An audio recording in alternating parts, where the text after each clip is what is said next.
దేవుని పరిశుద్ధ నామానికి మహిమ కలుగును గాక. హల్లెలూయా. ప్రభునందు ప్రియమైన దేవుని ప్రజలారా, ఘనులైన మీ అందరితో కలిసి అల్పుడునైనా నేను కూడా ప్రభు సన్నిధిని పంచుకోవడానికి ప్రభు నాకు ఇచ్చిన శ్రేష్టమైన సమయాన్ని బట్టి ప్రభువుకు నేను కృతజ్ఞతలు చెల్లిస్తూ ఉన్నాను. ఈ పరిచర్యలోనికి నన్ను ఆహ్వానించిన స్థానిక దైవజనులు నాకు అత్యంత ప్రియ తమ్ముడు విజయ్ కుమార్ గారికి, కుటుంబానికి నేను ప్రత్యేకంగా వందనాలు తెలియజేస్తున్నాను. వేదిక మీద ఉన్న, సభలో ఉన్న దైవజనులు, దైవ సేవకురాళ్ళందరికీ ప్రత్యేకంగా నేను కృతజ్ఞతలు తెలియజేస్తున్నాను. పాటలు పాడిన వారికి, సంగీత బృందానికి, స్థానిక సంఘ పెద్దలకు, విశ్వాసులందరికీ ప్రత్యేకంగా వందనాలు. స్థానికేతర సంఘాల నుండి వచ్చినటువంటి ప్రతి ఒక్కరికి కూడా నేను శుభాలు, వందనాలు తెలియజేస్తున్నాను. నా పేరు మోజెస్, నేను దేవుని సేవకుణ్ణి. నన్ను ఎదురుమొండి మోజెస్ అని పిలుస్తారు.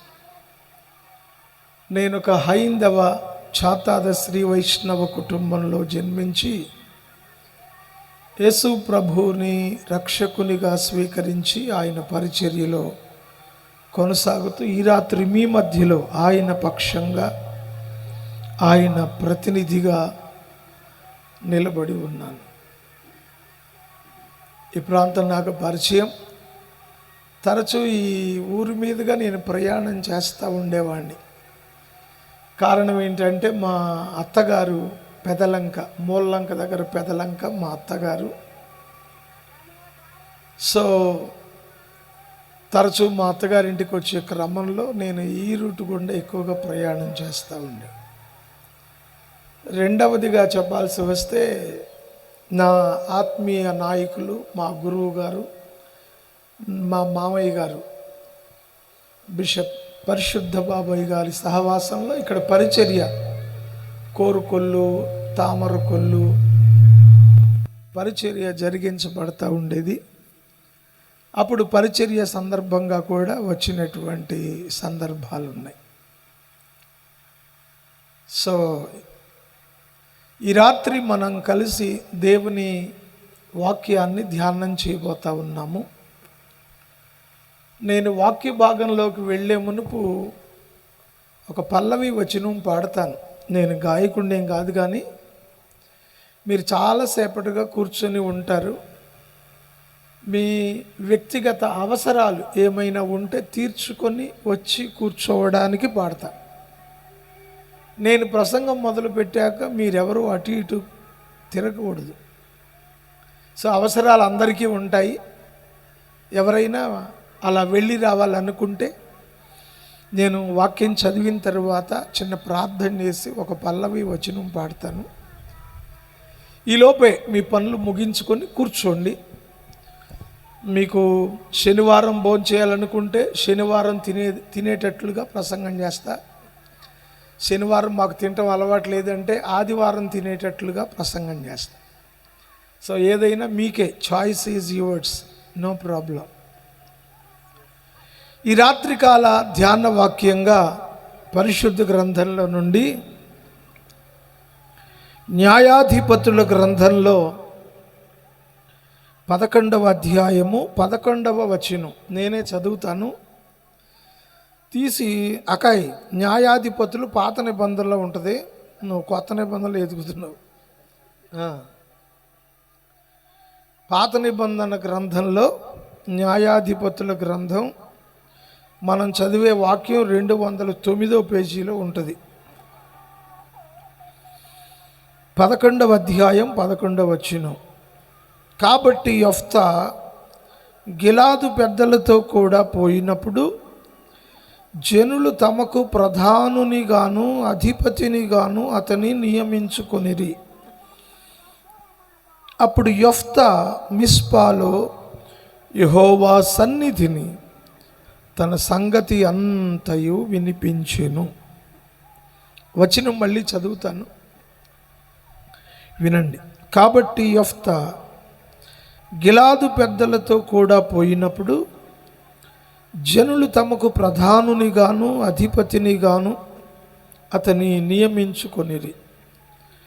అప్పుడు యెఫ్తా మిస్పాలో యెహోవా సన్నిధిని తన సంగతి అంతయు వినిపించెను.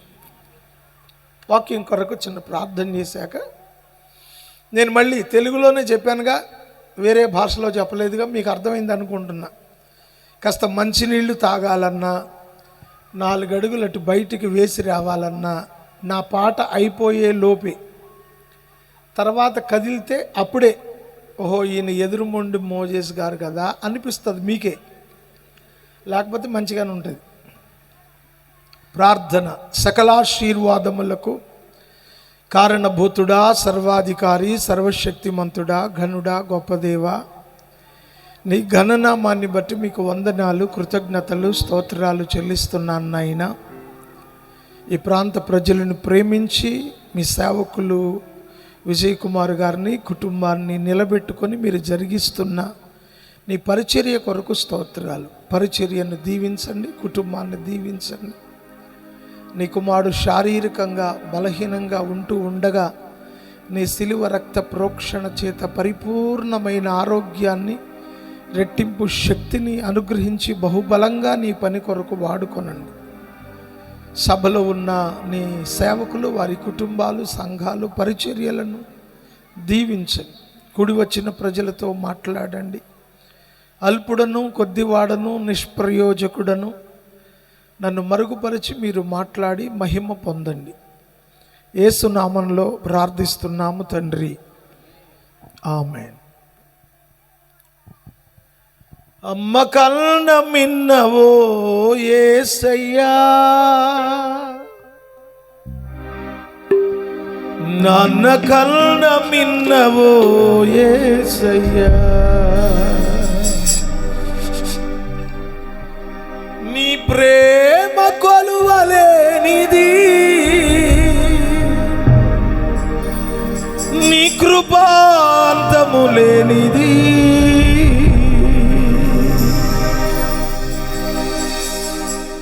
అమ్మ కన్న మిన్నవో యేసయ్యా, నాన్న కన్న మిన్నవో యేసయ్యా, అమ్మ కన్న మిన్నవో యేసయ్యా, నాన్న కన్న మిన్నవో యేసయ్యా, నీ ప్రేమ కొలువలేనిది, నీ కృపాంతము లేనిది, నీ ప్రేమ కొలువలేనిది, నీ కృపాంతము లేనిది, అమ్మ కన్న మిన్నవో యేసయ్యా, నాన్న కన్న మిన్నవో యేసయ్యా.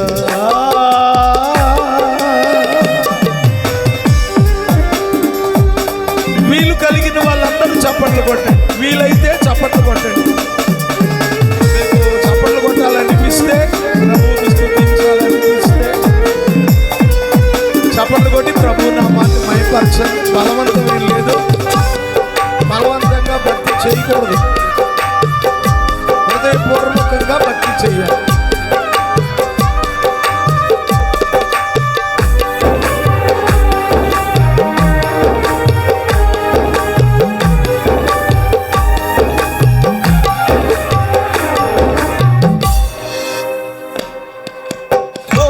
తండ్రి తన కుమారుడు చేపనడిగితే చేపను కాక పామునిచ్చునా,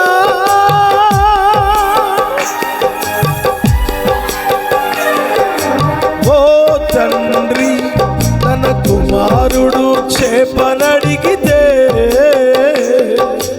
చేపను కాక పామునిచ్చునా, నా పరలోక తండ్రి వాని కంటే శ్రేష్ఠుడేగా, నీ పరలోక తండ్రి వాని కంటే శ్రేష్ఠుడేగా, నీ ప్రేమ కొలువలేనిది, కృపాంతము లేనిది, నీ ప్రేమ కలువలేనిది, నీ కృపాంతము లేనిది,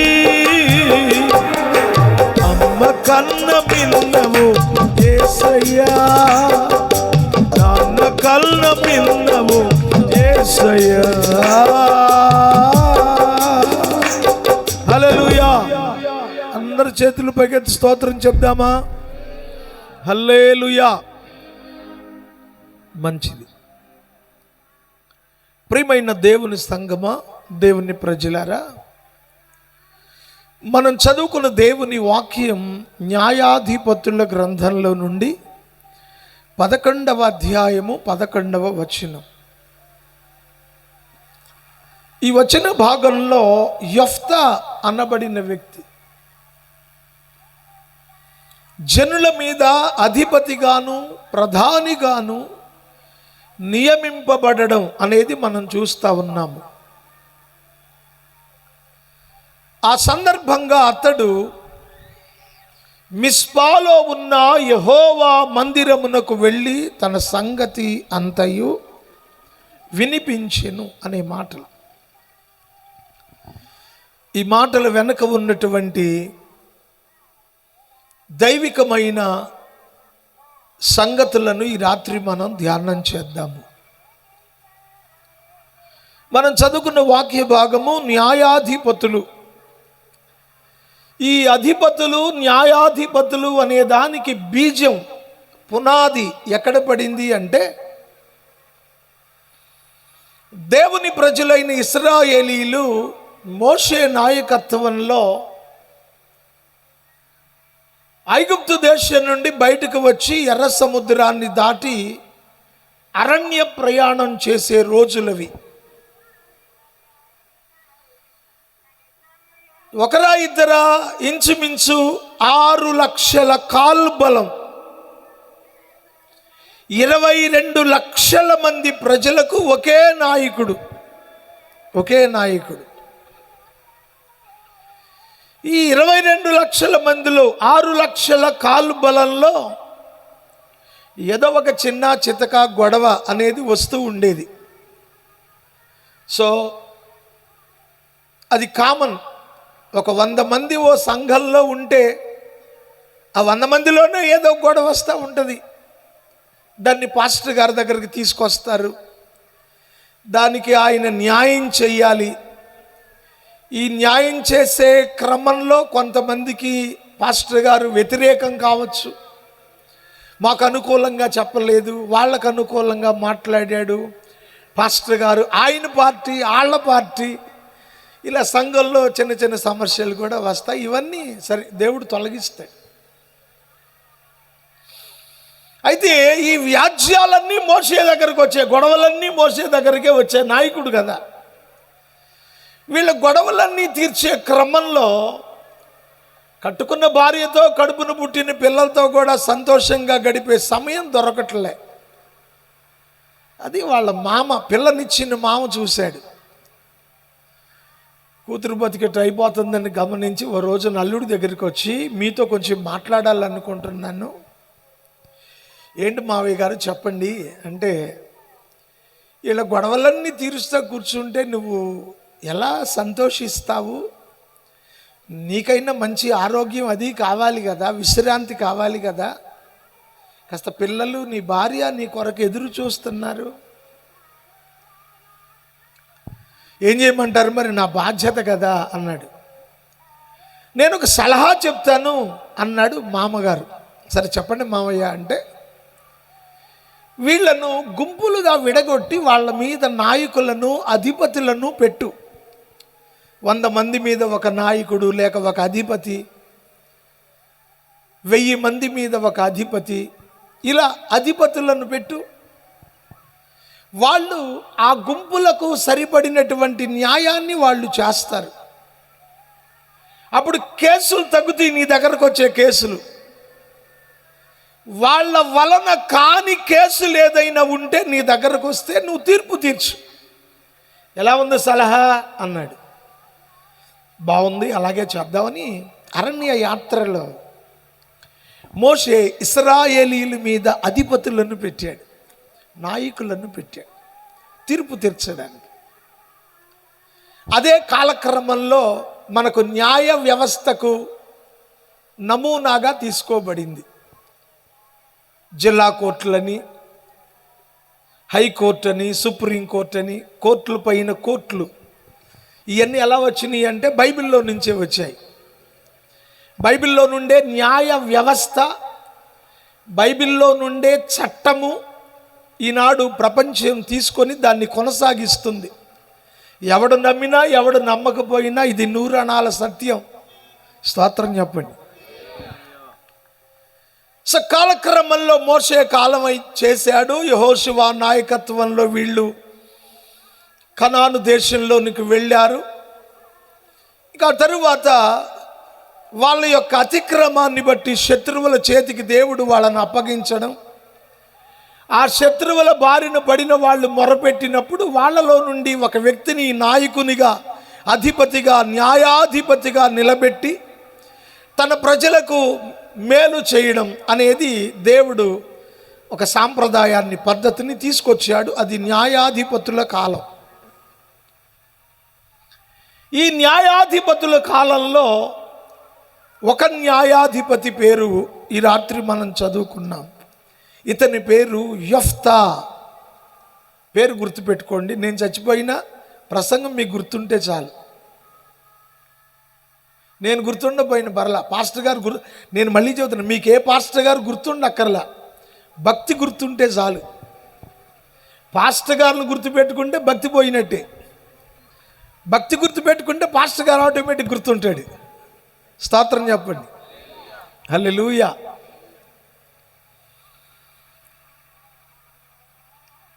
ఇశ్రాయేలు ప్రజల మీద న్యాయాధిపతులుగా ఎన్నుకొనబడిన వారిలో ఇతను ఒకడు. ఇతని పేరు యెఫ్తా. ఒకరోజున ఇతని దగ్గరకు గిలాదు పెద్దలు వచ్చారట.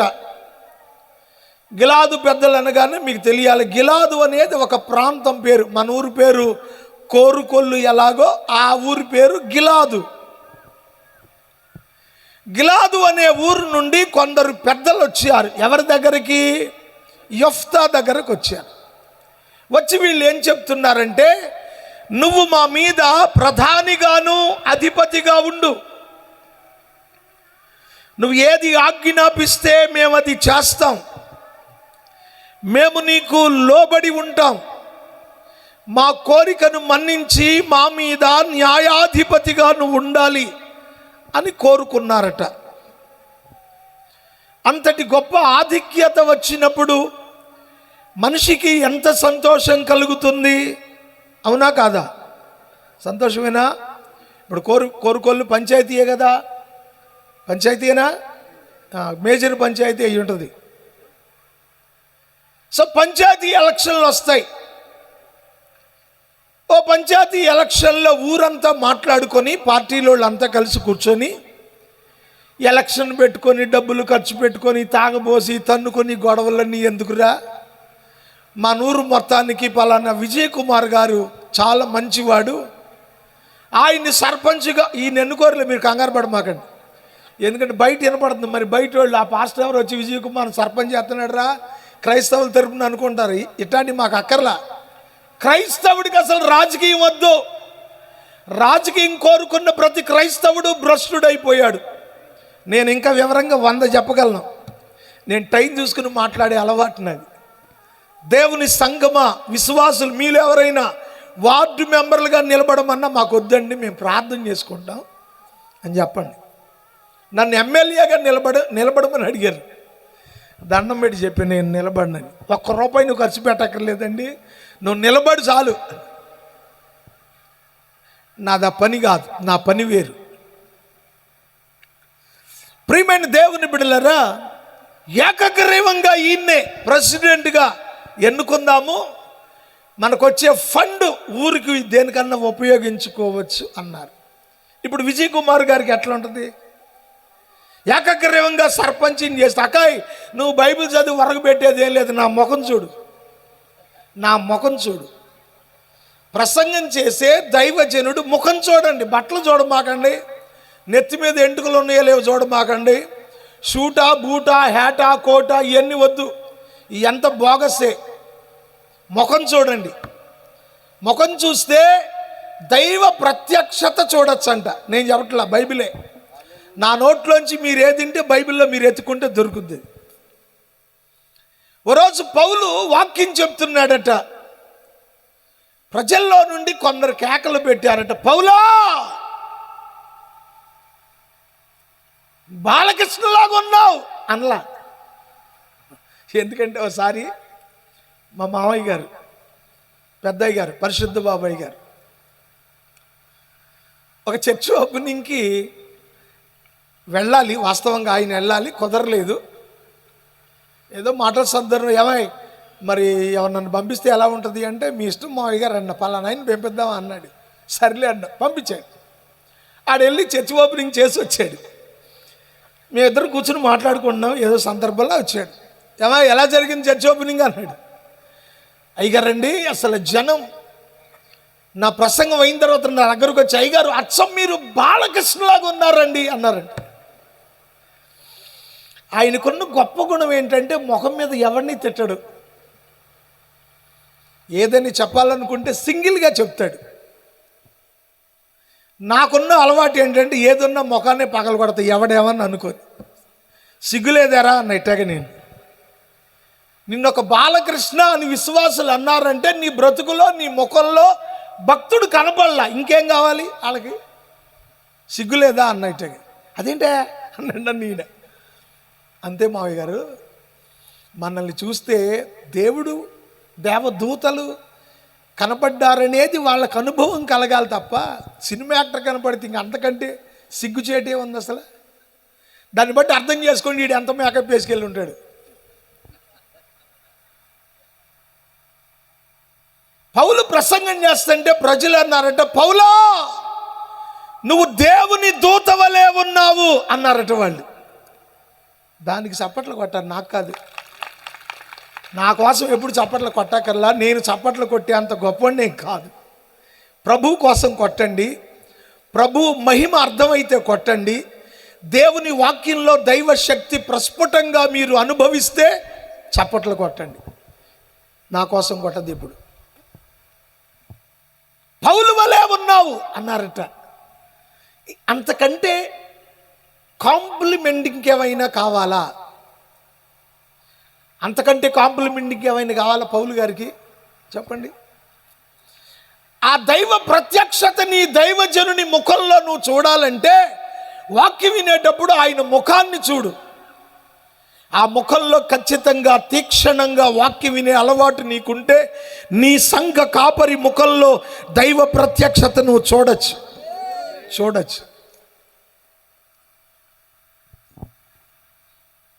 ఎప్పుడైతే ఏకగ్రీవంగా ఎన్నుకున్నారో ఇప్పుడు విజయ్ కుమార్ గారికి ఎలా ఉంటుంది?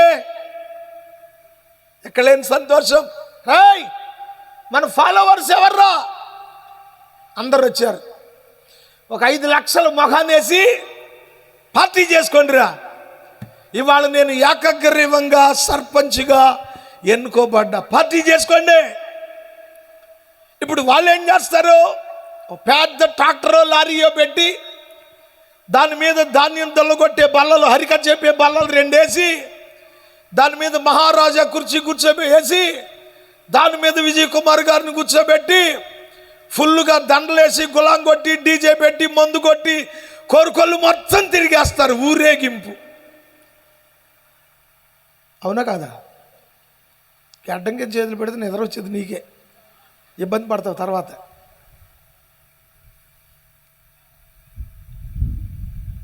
మరి ఇక్కడేం జరిగింది? ఇతన్ని ఏకగ్రీవంగా న్యాయాధిపతిగా ఎన్నుకున్నారు ప్రజలు. ఈయన ఊరేగింపు చేయలేదు, డీజేలు పెట్టుకోలేదు, దండలేసుకొని ఊరేగలేదు, పార్టీలు కూడా చేసుకోలేదు. ఏం చేశావు యెఫ్తా అంటే, మిస్పాలో ఉన్న యెహోవా మందిరానికి వెళ్ళిపోయాడట. ఎంత గొప్ప వ్యక్తిత్వం, ఎంత భక్తి ఉంటే అలా చేస్తుంటాడండి. యెహోవా మందిరానికి వెళ్ళిపోయాడు యెఫ్తా. ఎందుకు వెళ్ళాడు, ఏం జరిగింది, అసలు ఇతను ఎవరు, ఇతని చరిత్ర ఏంటి, క్లుప్తంగా చెప్తాను నేను. మ్యాక్సిమం మీరు ఈరోజే భోంచేస్తారు, నాది హామీ. తొందరపడి రేపు అనుకో మాకండి, ఎందుకంటే నేను తెల్లారేటప్పటికి మళ్ళీ సంఘంలో ఉండాలి, మళ్ళీ రేపు రాత్రికి నరసాపురం దగ్గర సభలో ప్రసంగం చేయడానికి వెళ్ళాలి. ఇతను ఎవరో మీకు ముందు తెలియడానికి ఇతని యొక్క బ్యాక్గ్రౌండ్ మీకు గుర్తు చేస్తాను. మొదటి వచనం చదవరా తల్లి, ఆ ముందు కూర్చున్నాడు. గిలాదు వాడైన యెఫ్తా పరాక్రమము గల బలాఢ్యుడు, తడు వేశ్య కుమారుడు. గిలాదు యెఫ్తాను కనెను, గిలాదు భార్య అతనికి కుమారులను కనగా యెఫ్తాతో, నీవు అన్య స్త్రీకి పుట్టిన వాడవు కనుక మన తండ్రి ఇంట నీకు స్వాస్థ్యము లేదనిరి. యెఫ్తా తన సహోదరుల యొద్ద నుండి పారిపోయి టోబు దేశమున నివసించెను. ఇతని యొక్క సంగతులు క్లుప్తంగా మీకు పరిచయం చేయడానికి చదివించాను. ఎవరు ఇతను అంటే, గిలాదు వాడైన యెఫ్తా పరాక్రమము గల బలాఢ్యుడు, ఇతడు వేశ్య కుమారుడు.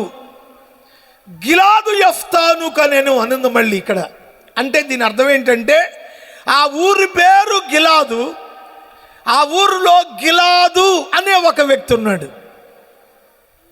కొన్నిసార్లు మీరు గమనించండి, ఊరి పేర్లు మనుషులకు పెట్టుకోవడం జరుగుతుంది, తెలుసా? ఉయ్యూరు అనేవాళ్ళు ఉన్నారు, ఉయ్యూరు అనే ఊరుంది. చల్లపల్లి అనే పేరున్నోళ్ళు ఉన్నారు, చల్లపల్లి అనే ఊరుంది. తిరుపతి అనే ఊరుంది, తిరుపతి అనే పేరు పెట్టుకున్నోళ్ళు ఉంటారు కదా.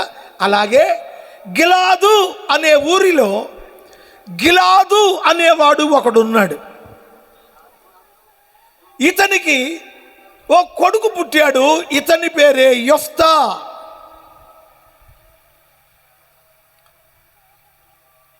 ఇతడు వేశ్య కుమారుడు, కానీ ఇతడు పరాక్రమము గల బలాఢ్యుడు. వేశ్య కుమారుడు అనేది మీకు తెలియడం కొరకు సందర్భం అవసరం, మీకు తెలియాలి. తెలిస్తేనే ఇతని జీవితం మీకు అర్థమవుతుంది. అందుకని అది కూడా చెప్తాను నేను. పూర్వకాలంలో మన ఆస్తులు ఏమిటి అని ఆలోచన చేస్తే పశువులు, పొలాలు, పశువులు, పొలాలు. పెళ్లి చూపులకు వెళ్ళారనుకోండి, ఇప్పుడైతే ఎంత డబ్బు ఉంది, ఎన్ని ఫ్లాట్లు ఉన్నాయి, ఎన్ని ఇన్సూరెన్స్లు ఉన్నాయి, ఇవన్నీ అడుగుతారు. ఆ పూర్వకాలంలో, ఆ కాలంలో ఇలా అడిగేవాళ్ళు కాదట. పెళ్లి చూపులకు వెళ్తే ఏం అడిగేవాళ్ళు తెలుసా? మీ ఇంట్లో ఎలుకలు ఉన్నాయా అని అడిగేవాళ్ళు అంట. అరే, పెళ్ళికి వచ్చినోడికి ఎలుకలతో ఏం పని అనుకోమాకండి. వాళ్ళు కనుక మా ఇంట్లో చాలా ఎలుకలు ఉన్నాయి అన్నారనుకో, ఈ ఇంటికి పిల్లనివ్వచ్చు అనుకునేవాళ్ళు. కారణం ఏంటంటే, ఏ దొడ్లో ధాన్యం ఉంటుందో ఆ ఇంట్లో ఎలుకలు ఉంటాయి. ధాన్యం ఉన్న ఇంటికి పిల్లనిస్తే తినటానికి లోటు లేకుండా బతుకుద్దని ఆలోచన. అలా దూరంగా ఆలోచించేవాళ్ళు. తర్వాత మీ ఇంట్లో పిల్లులు ఉన్నాయా అని అడిగేవాళ్ళట.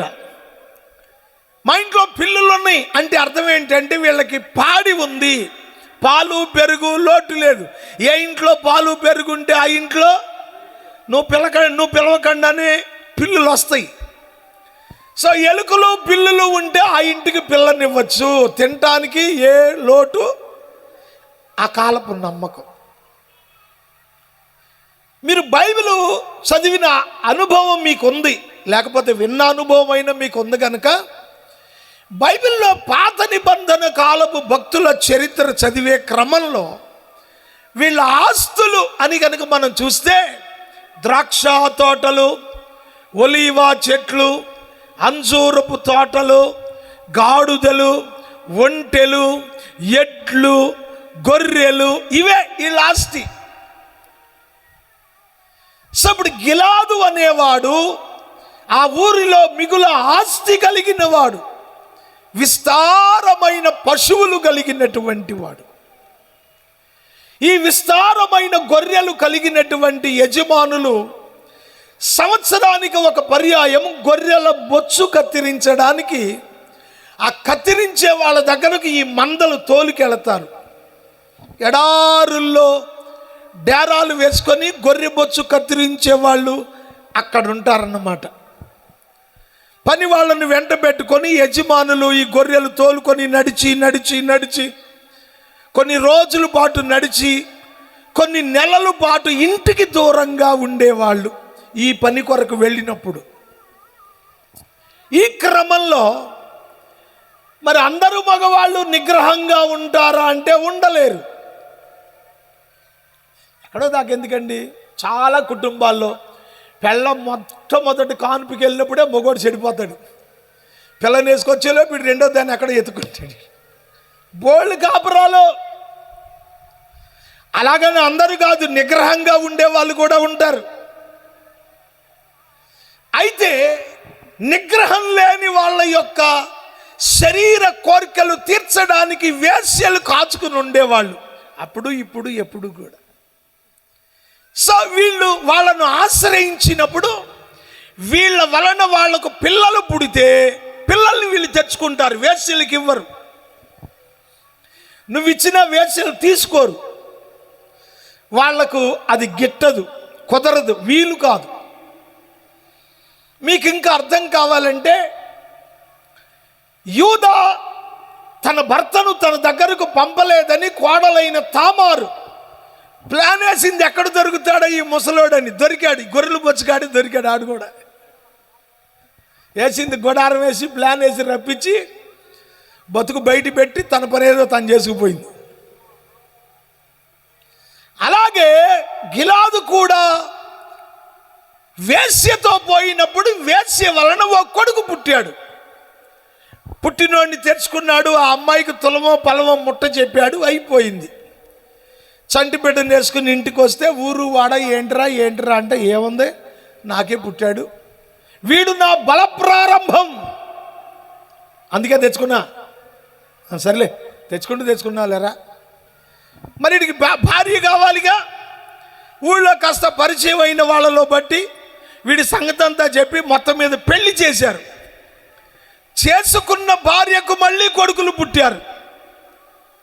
వేశ్య వలన పుట్టినవాడు యెఫ్తా, చేసుకున్న భార్యల వలన పుట్టిన కొడుకులు అందరూ కలిసి ఒకే కుటుంబంగా అన్నదమ్ములుగా కలిసి మెలిసి జీవిస్తున్నారు. చిన్నతనంలో వీళ్ళకి అభం శుభం తెలియదుగా, మంచిగా కలిసి తిరిగారు.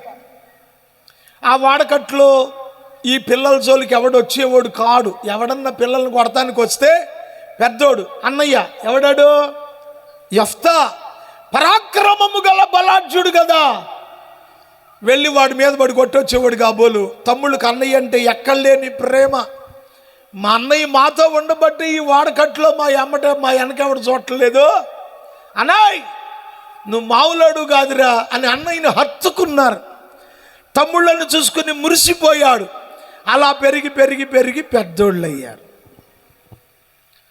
పెద్దోళ్ళు అయిన తర్వాత ఒక రోజున ఇంట్లో గొడవ మొదలైందట. ఏమిటి గొడవ అంటే, తమ్ముళ్ళందరూ కలిసి, నీవు మాకు అన్నయ్యగా ఉండడానికి మేము అంగీకరించడం లేదు, నువ్వు మాకు అన్నయ్య కాదు, మేము నీకు తమ్ముళ్ళు కాదు అని అడ్డం తిరిగారు. అదేంటిరా తమ్ముళ్ళు, మన నాన్న ఒక్కడేగరా, నర్మి, మీ నాన్న మా నాన్న ఒక్కడైనంత మాత్రాన్న నువ్వు మాకు అన్నయ్య అయిపోతావు అనుకుంటున్నావా? మీ అమ్మ సంగతి నీకు తెలియదేమో, మాకు తెలిసింది. నీ తల్లి ఒక చెడిపోయిందిరా, ఆ చెడిపోయిన దానికి పుట్టినోడిని మాకు అన్నగా మేము అంగీకరించము. అడ్డం తిరిగారు వీళ్ళు. అయ్యో ఎంత విచిత్రం. మరి చిన్నప్పుడు కూడా ఆ తల్లి కొడుకేగా, మరి అప్పుడెందుకు వీళ్ళకి గొడవలు రాలేదంటే, చిన్నప్పుడు వీళ్ళకి కల్లా కపటం తెలియదు. అన్నదమ్ములు అందరూ కలిసి మెలిసి బ్రతికారు. మీరు చూడండి, కాన్వెంట్లో పిల్లలకి ఏ గొడవలు ఉండవు, కాలేజీ పిల్లలకే గొడవలు వస్తాయి, ఎందుకంటే వీళ్ళకి అంత పెరిగి మీసాల గడ్డాలు వస్తాయిగా, గొడవలు మొదలవుతాయి. తమిళ్లో సరే నా తల్లి ఎలాంటిదో తర్వాత నా తల్లి ముక్కు ముఖం కూడా నాకు తెలియదురా. తెలిసినప్పటి నుంచి మీ అమ్మే నేను నాకు అమ్మగా బతికానురా. ఎప్పుడూ మీ అమ్మని నేను పిన్ని అని కూడా పిలవలేదురా. ఎందుకురా నన్ను దూరం చేస్తారు, మిమ్మల్ని విడిచిపెట్టి? నేను నర్మి, నువ్వు ఉండలేకపోవటం ఏంటిరా, నువ్వుంటే మేము ఉండలేం, పో ఇంట్లోంచి. అన్యాయమా న్యాయమా ఇది? మీకేమనిపిస్తుంది? అన్యాయమేగా. అసలు ఎందుకు ఎచ్చుంటుంది గొడవ? మరి ఇంతకాలం లేని ఆ మాటలు ఇప్పుడు ఎందుకు అంటున్నారు వీళ్ళు అంటే, నేను అనుకుంటున్నాను చెప్పుడు మాటలు వినుంటారు వీళ్ళు. అర్థం చేసుకోండి, సంఘాలైనా కుటుంబాలైనా చెప్పుడు మాటలు వింటే ఖచ్చితంగా అది సహవాసమైనా సరే పాడైపోక తప్పదు. అది సంఘమైనా కుటుంబమైనా సహవాసమైనా చెప్పుడు మాటలు వినకూడదు. అందుకే లోకంలో సామెత ఉంది, నీటికి నాచు చేటు, మాటకి మాట చేటు. చెప్పండి, మాటకి మాట చేటు. భార్యాభర్తలు అన్యోన్యంగా వాళ్ళ బతుకాళ్ళు బతుకుతూ ఉంటారు. భర్త భార్య పిల్లల కోసం రోజు చేసే డ్యూటీ కాకుండా ఇంకో 2-3 గంటలు ఎక్స్ట్రా చేసి ఇంకో 500-600 సంపాదించి వయసు వచ్చిన పిల్లలకి నగలు, కట్టుకున్న భార్యకు మంచి వస్త్రాలు, ఎదిగే పిల్లల కోసం ఒక మంచి ఇల్లు ఏదో కట్టుకోవాలని వాడు కష్టపడి సంపాదిస్తూ ఉంటాడు. ఈ కాపురం బాగానే ఉంటుంది. ఈ చెప్పుడు మాటలు చెప్పేవాళ్ళు ఉన్నారే, వాళ్ళు చేరతారు మధ్యలో. ఏం చేస్తున్నా? ఏం లేదు అక్క, ఏంటి కబుర్లో? ఏం చెప్పమంటావే, నీ ముఖం చూస్తే నాకు ఎక్కడ లేని బాధ వేసిపోతుంది. అంత బాధ ఏంటో. ఏంటక్క బాధ? ఏం చెప్పమంటావే? పిచ్చిదానివి, లోకం తెలవదు. అసలు మీ ఆయన ఈ మధ్య రోజు రాత్రిపూట 2 గంటలు ఆలస్యంగా వస్తున్నాడు, అసలు ఎప్పుడన్నా ఆలోచన చేసావా? నిజమే కదా, మా ఆయన డ్యూటీ నుంచి 7 గంటలకు వచ్చేవాడు 9 గంటలకు వస్తున్నాడు.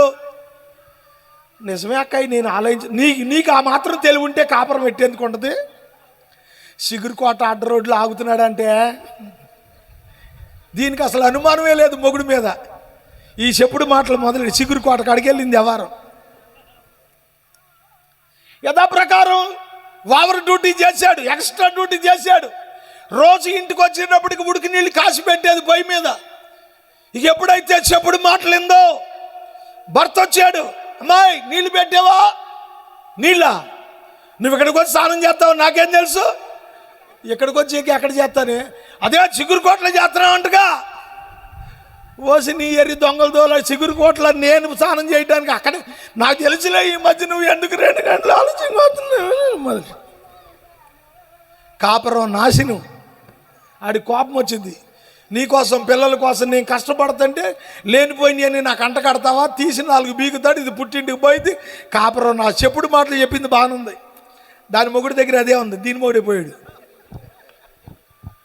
సంఘం కూడా అంతే.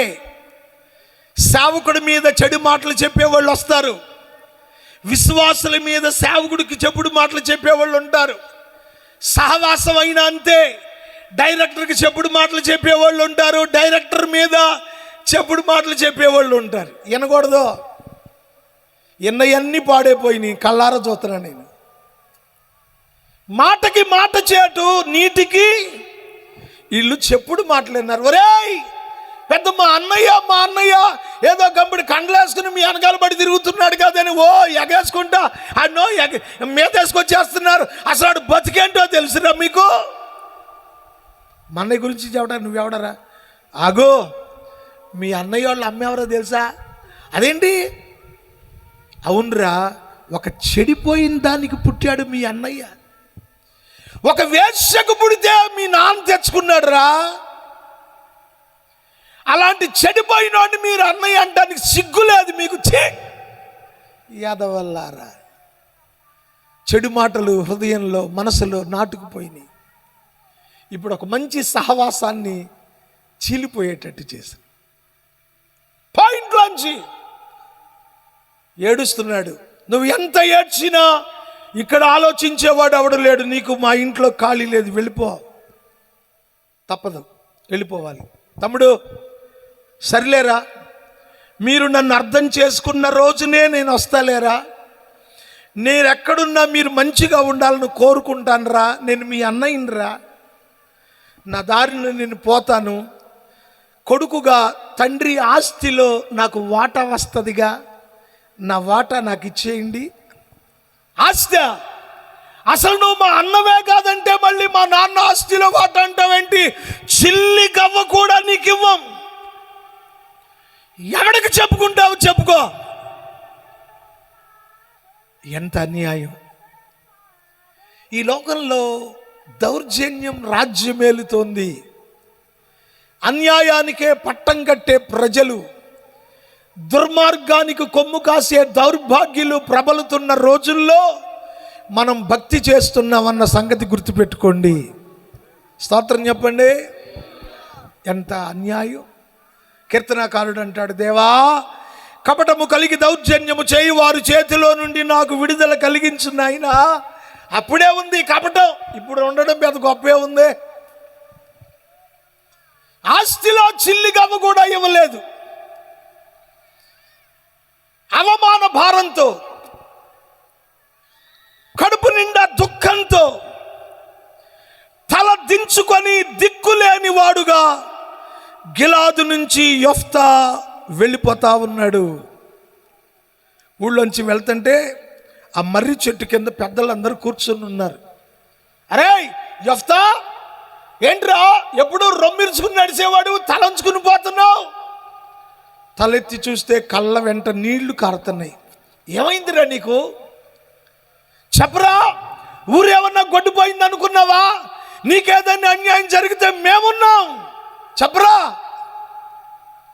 కొంచెం ఆశ కలిగింది. నా తమ్ముళ్ళు నాకు అన్యాయం చేసినా, నా ఊరి పెద్దలైనా నాకు న్యాయం చేయకపోతారా? అయ్యలారా, నా పుట్టుకను విమర్శించి, నన్ను అవమానించి, నన్ను దూషించి, చిల్లి గవ్వ కూడా నాకు ఇవ్వకుండా నా తమ్ముళ్ళు ఇంట్లో నుంచి వెలివేశారు. మీ తమ్ముళ్ళ 10 మంది చెట్టు పక్కకి వెళ్ళారు. ఎరా, ఈ నెమ్మటేసుకెళ్ళి వాళ్ళ తమ్ముడి మీద గొడవ వేసుకుందామా? ఈడు వాట ఈడికి ఇప్పిద్దామా? ఏమంటారు పెద్దలందరూ? మాట్లాడు, నోర్మై, ఈడికే ఉందరా బేకారు సన్నాసి, ఒక్క ఓటు.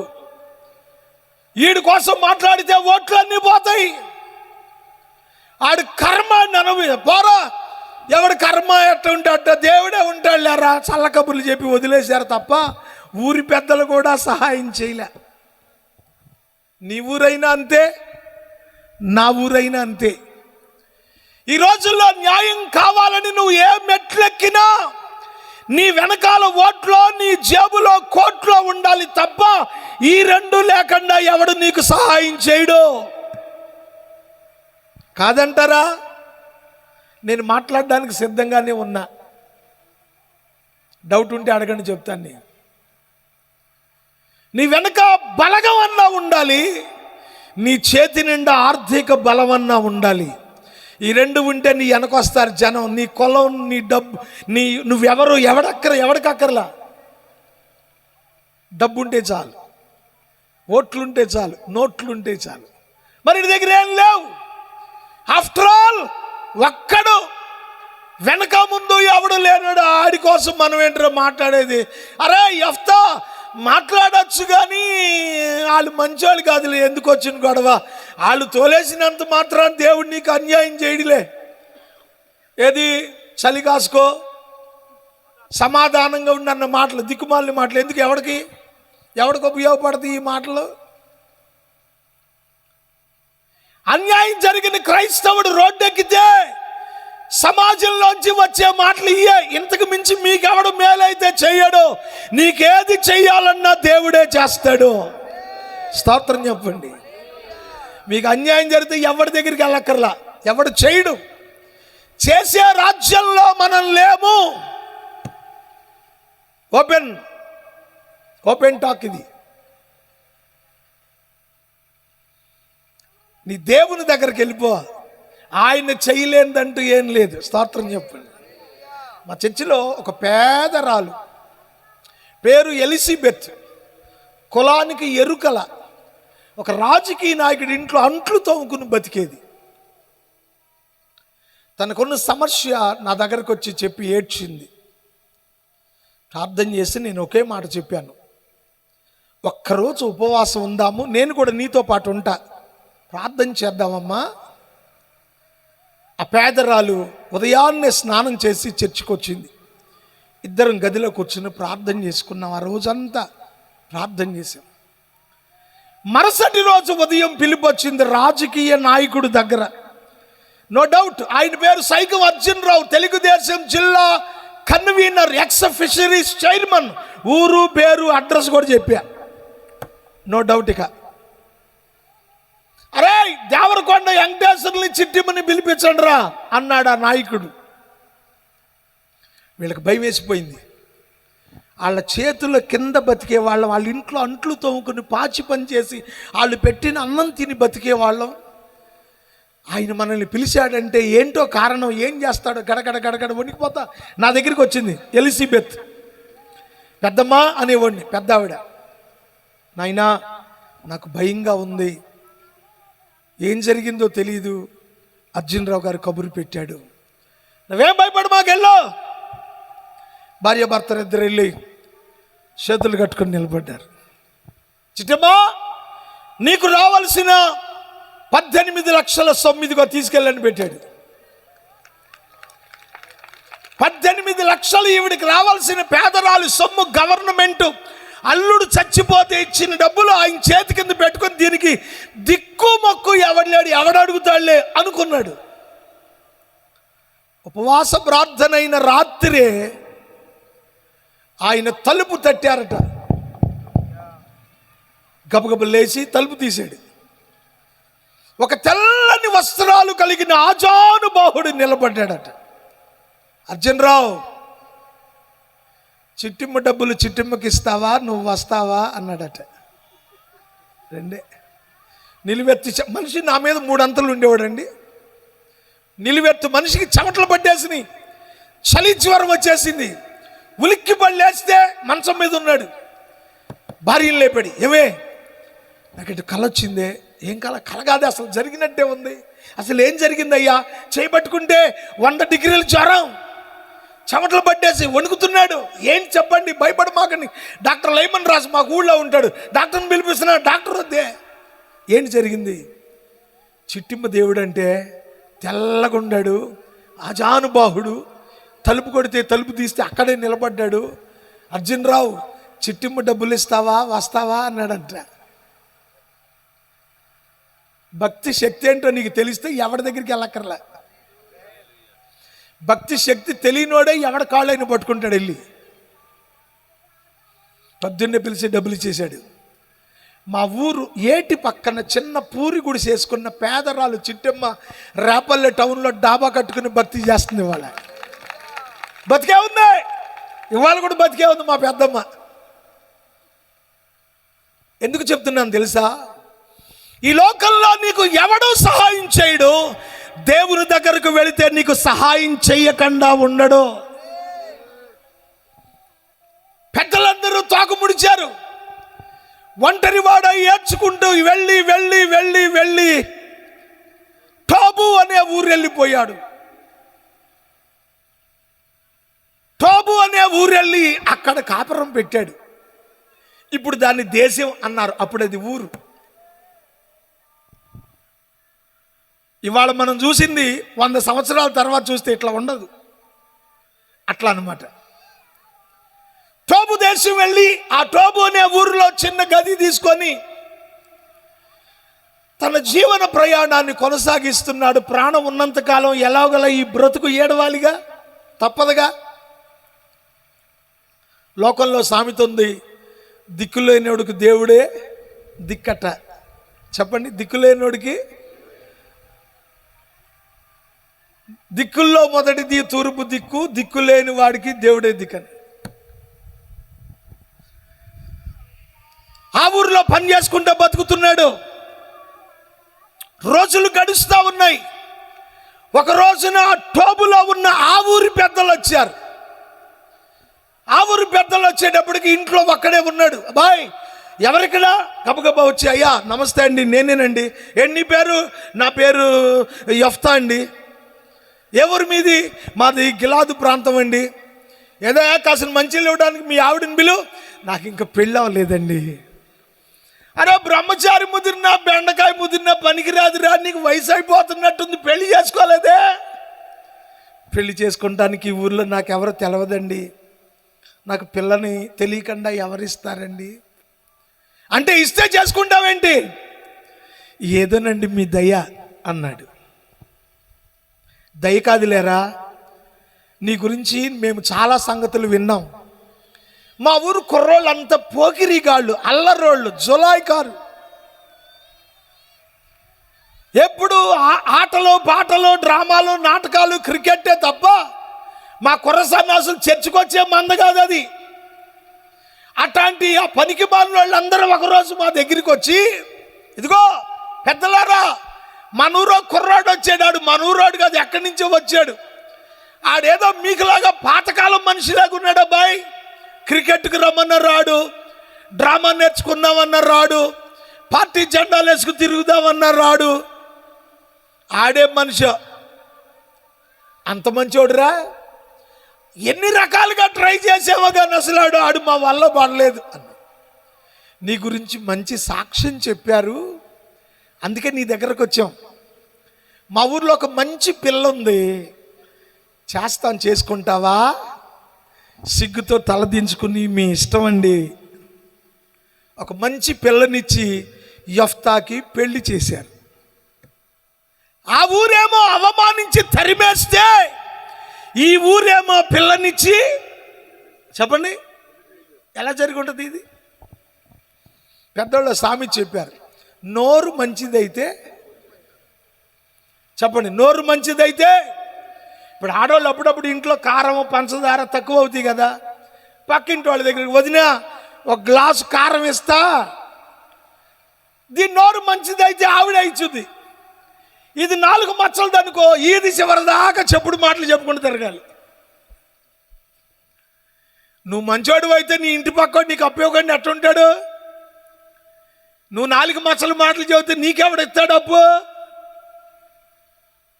వీడు నోరు మంచిది, ఊరంతా పిల్లనిచ్చి పెళ్లి చేస్తే సంవత్సరం తిరిగి వచ్చేప్పుడు ఒక కూతురు కూడా పుట్టింది, అచ్చం వాళ్ళ నాన్న పోలిక. ఇక ఊళ్ళో ఇప్పుడు ఒకడు కాదు, కుటుంబం. ఒకడుగా ఉన్న యెఫ్తా ఇద్దరయ్యారు, ఇద్దరు సంవత్సరానికి 3 అయ్యారు. వీడికి అత్తయ్య, మామయ్య, బామ్మర్దులు, మరదళ్ళు, వదిన్లు, షడ్కుళ్ళు, పెద్ద బలగం అయిపోయింది. నువ్వెప్పుడు ఒక్కడివి, ఒక్కదాని అనుకోమాక, నిన్నొక జనాంగంగా చేయగలిగిన దేవుడు ఉన్నాడు. అదేదో పాట, వారిలో ఒంటరి అయినా వాడు 10 వందలగును, వారిలో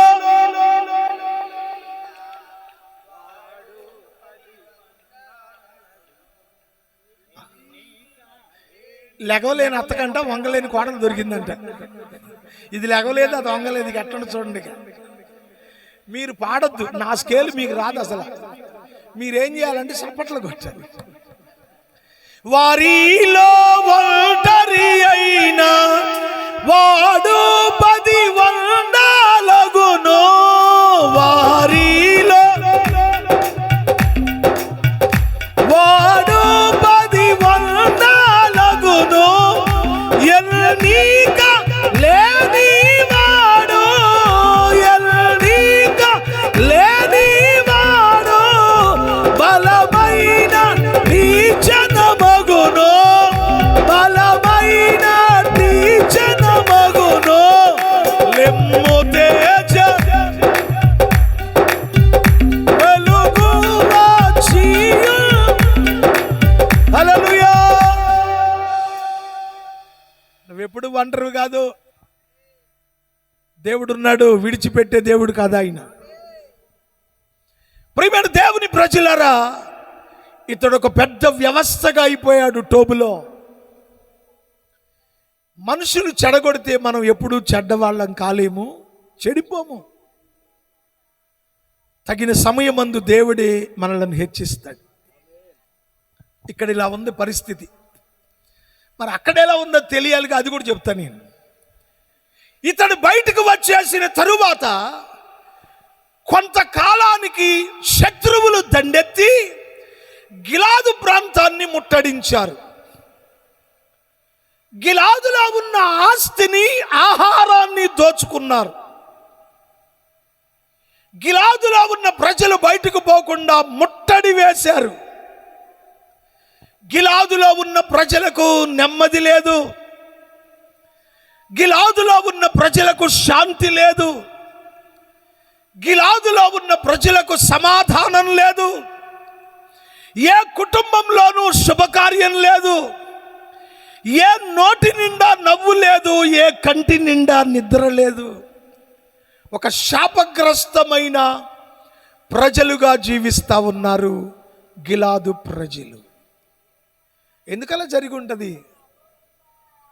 ఎందుకలా జరిగి ఉంటుంది అంటే, లోకంలో కొన్నిసార్లు ఎవరైనా ఎవరికైనా కీడు చేస్తే, కీడు చేసిన వాడికి కీడు జరిగితే లోకం ఏమనుకుంటుందంటే, రేయ్ ఇవాళ ఆడు కాలు చేయబడిపోయి మంచాన్ని పడి ఉన్నాడంటే ఊరికి అనుకుంటున్నావా? కిందటి సంవత్సరం పలానా ఆవిడికి ఇవ్వవలసిన ₹1,00,000 ఎగ్గొట్టాడు, దాని ఉసూరే అంటారు కదా, దాని ఏడుపే, దాని శాపమే అంటారే. అట్టాడిది ఏదో జరిగినట్టుంది ఇక్కడ. యెఫ్తా వెళ్ళిన తరువాత అది శాపమో ఏడుపో ఉసూరో అనేది పక్కన పెడితే, వీళ్ళందరూ శాపగ్రస్తమైన జీవితాలు జీవించటం ప్రారంభించారు. సో ఈ సందర్భంగా ఒక సేవకునిగా నేనేమంటాను అంటే, నీ జీవితంలో తెలిసి ఎవరికి కీడు చేయమాక, తెలిసి ఎవరికి కీడు చేయమాక. కీడు చేసావా, ఆ కీడు ఏదో ఒక రోజుని తిరిగి నీ వాకిట్లో నీ కొరకు ఎదురు చూడక తప్పదు. అదే లోకం అనుకునే శాపమో ఏడుపో ఉసూరో ఏదన్నా అనుకోండి. అందుకే బైబిల్ కూడా కీడుకు ప్రతి కీడు చేయొద్దు అన్నాడు దేవుడు. ఒకవేళ నీకు చేసినా నువ్వు చేయమాక, అసలు నువ్వు చేయమాక. నేను ఒక రోజున, అది పండగ రోజు, ఒక హోటల్లో కూర్చుని ఉన్నాను. రోడ్డు అవతల ఇంటి దగ్గర ఒక అడుక్కునే అబ్బాయి, పండగ టైంలో వాళ్ళు ఏంటంటే కాస్త అప్పచ్చిలు అవి పెడతామని ఆశతో వస్తారు. ధర్మం చేయడం మర్చిపోమాకండి. మీకు చేతనైనంత ధర్మం చెయ్యండి. నేనేదో మీ ఆస్తి అంతా ఇచ్చేసి మిమ్మల్ని అడుగు తినమంటలా. చేతనైనంత ధర్మం చెయ్యండి, అది ఖచ్చితంగా దీవెనకరంగా మార్చబడుతుంది. వీడు అడుక్కున్నాడు, అమ్మా పండగ పూట ఏమన్నా పప్పలు ఉంటే అయ్యమ్మా, ఒకసారి రెండుసారి మూడోసారి అనేటప్పటికీ ఇంట్లో నుంచి ఒకడొచ్చి లాగి వాడి ఎదురు గుండెల మీద తన్నాడు. పొద్దున్నే అడుక్కునే మోతేంటారు మా ఇంటి ముందు పండగ పూట తిట్టి తన్నేటప్పటికి వాడు వెల్లకిల పడిపోయాడు. అంతకుముందు అడుక్కున్న ఆ సంచిలోనో బొచ్చిలోనో ఉన్న ఎన్ని కింద పడిపోయింది. మట్టిలో పండగ రోజుగా పేడకాళ్ళు కొట్టుకుంటారు, అందులో పడిపోయింది. ఒక్కసారిగా వాడు పెద్దగా కేకేసి, అయ్యా పెట్టను అంటే నేను ఇంకో ఇంటికి వెళ్ళిపోతాగయ్యా, ఆళ్ళు పెట్టినవి కూడా నేలపాలు చేసేవయ్యా, దిక్కులేనోడిని తంతే ఏముంటుందయ్యా, ఏం వస్తుందయ్యా, ఏడుస్తున్నాడు. మనుషులం కదండి, కాస్త మనసు బాధ అనిపించి నేను ఆ హోటల్ అతను గబగబా వెళ్ళి వాడిని లేపి నా జేబులో అప్పుడు ఏదో ₹100 ఉంటే వాడి చేతిలో పెట్టి, ఆడమాకరా నేలను పడ్డాయి పోతే పోయినలే, ఇంకో 10 ఇళ్ళు తిరుగు, ఎవరో ఒకళ్ళ అప్పచ్చులు పెడతారులే, ఏడ్చుకుంటూ పోయాడండి. గట్టిగా సమయం ఎంతైందో ఎన్ని రోజులైందో తెలియదు కానీ అలాంటి ఏడుపులే నేను మళ్ళీ ఆ ఇంటి దగ్గర విన్నాను. ఒరే పెద్దోడా, ఒరే చిన్నోడా, నా ఆస్తి అంతా మీకు ఇస్తే నన్ను గొడ్డు సావిల్లో పడేశారు, దానికన్నా విషయం వేసి చంపండి రా, నాకు ఆ తిండి పెట్టండి రా అని ఏడుపులు వినపడుతున్నాయి. అదంతా ఊరంతా కాపులు, ఒకటే క్యాస్ట్. ఏం నాయుడు గారు ఏంటన్నాడు పంతులు గారు, ఆడు ఆ రోజున అడుక్కునేవాడు దన్నాడు చూడు. ఆ తర్వాత వీడు కాలు చేయబడిపోయింది. ఇద్దరు కొడుకులు ఇద్దరు కోడలు ఆస్తి అంతా తీసుకెళ్ళి గొడసావిట పడేస్తే దోమలు కొట్టి సావు బతుకుల కోసం సావు కోసం ఏడుస్తున్నాడు. ఆడి ఉసూరే తగిలింది అన్నాడు. ఆ హోటలోడు అన్న మాట చెబుతున్నాడు. అది అవునో కాదో పక్కన పెట్టు. నువ్వంటూ కీడు చేస్తే ఆ కీడు నీ వాకిట్లో నీ కోసం ఏదో ఒక రోజున పొంచి ఉండక తప్పదు. ఆ రోజున గిలాదు కొడుకైన యెఫ్తాను వాళ్ళు తరిమి వేశారు. ఈరోజు శాపాన్ని అనుభవిస్తూ ఉన్నారు. ఇలాగే ఊరంతా కూర్చొని వాళ్ళకు కలిగిన దుస్థితిని బట్టి ఏడుస్తూ, ఏంటిరా మనకి మన ఊరికి పట్టిన కర్మ ఏమిటి, మనకి గతి, ఏ శాపం మనల్ని వెంటాడుతోందో అనుకుంటూ మాట్లాడుకునే క్రమంలో కాస్త పెద్ద ఆయన అన్నాడు, రే చేతులు కాలేక ఆకులు పట్టుకునే ప్రయోజనం రా. ఆ రోజున పాపం దిక్కు మొక్కు లేని అనాథని వాడిని తన్ని తగలేస్తే ఊర్లో ఒక్కడు కూడా ఆడు తరపు మాట్లాడలేదు. ఆడు ఉసూరు మంట ఏడ్చుకుంటూ పోయాడు గారా, ఆడు ఉసూరే తగిలిందేమోరా. ఆడే కనుక బతికుంటే మనకి గతి. ఎందుకని? వాడు పరాక్రమము గల బలాఢ్యుడు. ఈ శత్రువులందరినీ తరిమి కొట్టగలిగిన బలాఢ్యుడిని పోగొట్టుకున్నాం. వాడికి అన్యాయం చేశాం, వాడికి కీడు చేశాం. ఆడి ఉసూరేనేమో ఏడుస్తున్నారు. అందరూ రియలైజ్ అయ్యారు, అవునేమో ఆడేడిపోయినేమో, వాడికి చేసిన అన్యాయమేనేమో, నిజమే అనుకునే లోపు నిజంగా వాడే బతికుంటే అంటే అంతలో మరొకడు అన్నాడు, అబ్బాయ్ బతికుంటాం కాదు, వాడు బ్రతికే ఉన్నాడు, వాడు ప్రజెంట్ టాబులా ఉన్నాడు, ఈ మధ్య కాలంలో నేను చూశాను అని ఒక శుభ సమాచారాన్ని చెప్పాడు ఒకడు. అందరి ముఖాల్లో నవ్వు వచ్చింది, అందరి ముఖాలు కళకళలాడుతున్నాయి. యెఫ్తా బతికున్నాడా? యెఫ్తా బ్రతికున్నాడా? యెఫ్తా చాలా మంచివాడు. వాడు కనుక బ్రతికి ఉంటే మనందరం వెళ్ళి కాళ్ళలో గడ్డాలు పట్టుకుని బ్రతిలాడు తెచ్చుకుందాం. వాడు కనుక తిరిగి గిలాదు వస్తే శత్రువుల బారి నుంచి వాడు మనకు న్యాయాధిపతిగా ఉండి వాళ్ళతో యుద్ధం చేసి మనకు విజయాన్ని చేకూర్చగలిగిన పరాక్రమము గల బలాఢ్యుడు. ఒకళ్ళ ముఖం ఒకళ్ళు చూసుకుంటున్నారు. ఎట్లా ఏ ముఖం పెట్టుకెళ్తాం? వాడికి అంత అన్యాయం చేసి ఏ ముఖం పెట్టుకెళ్తాం?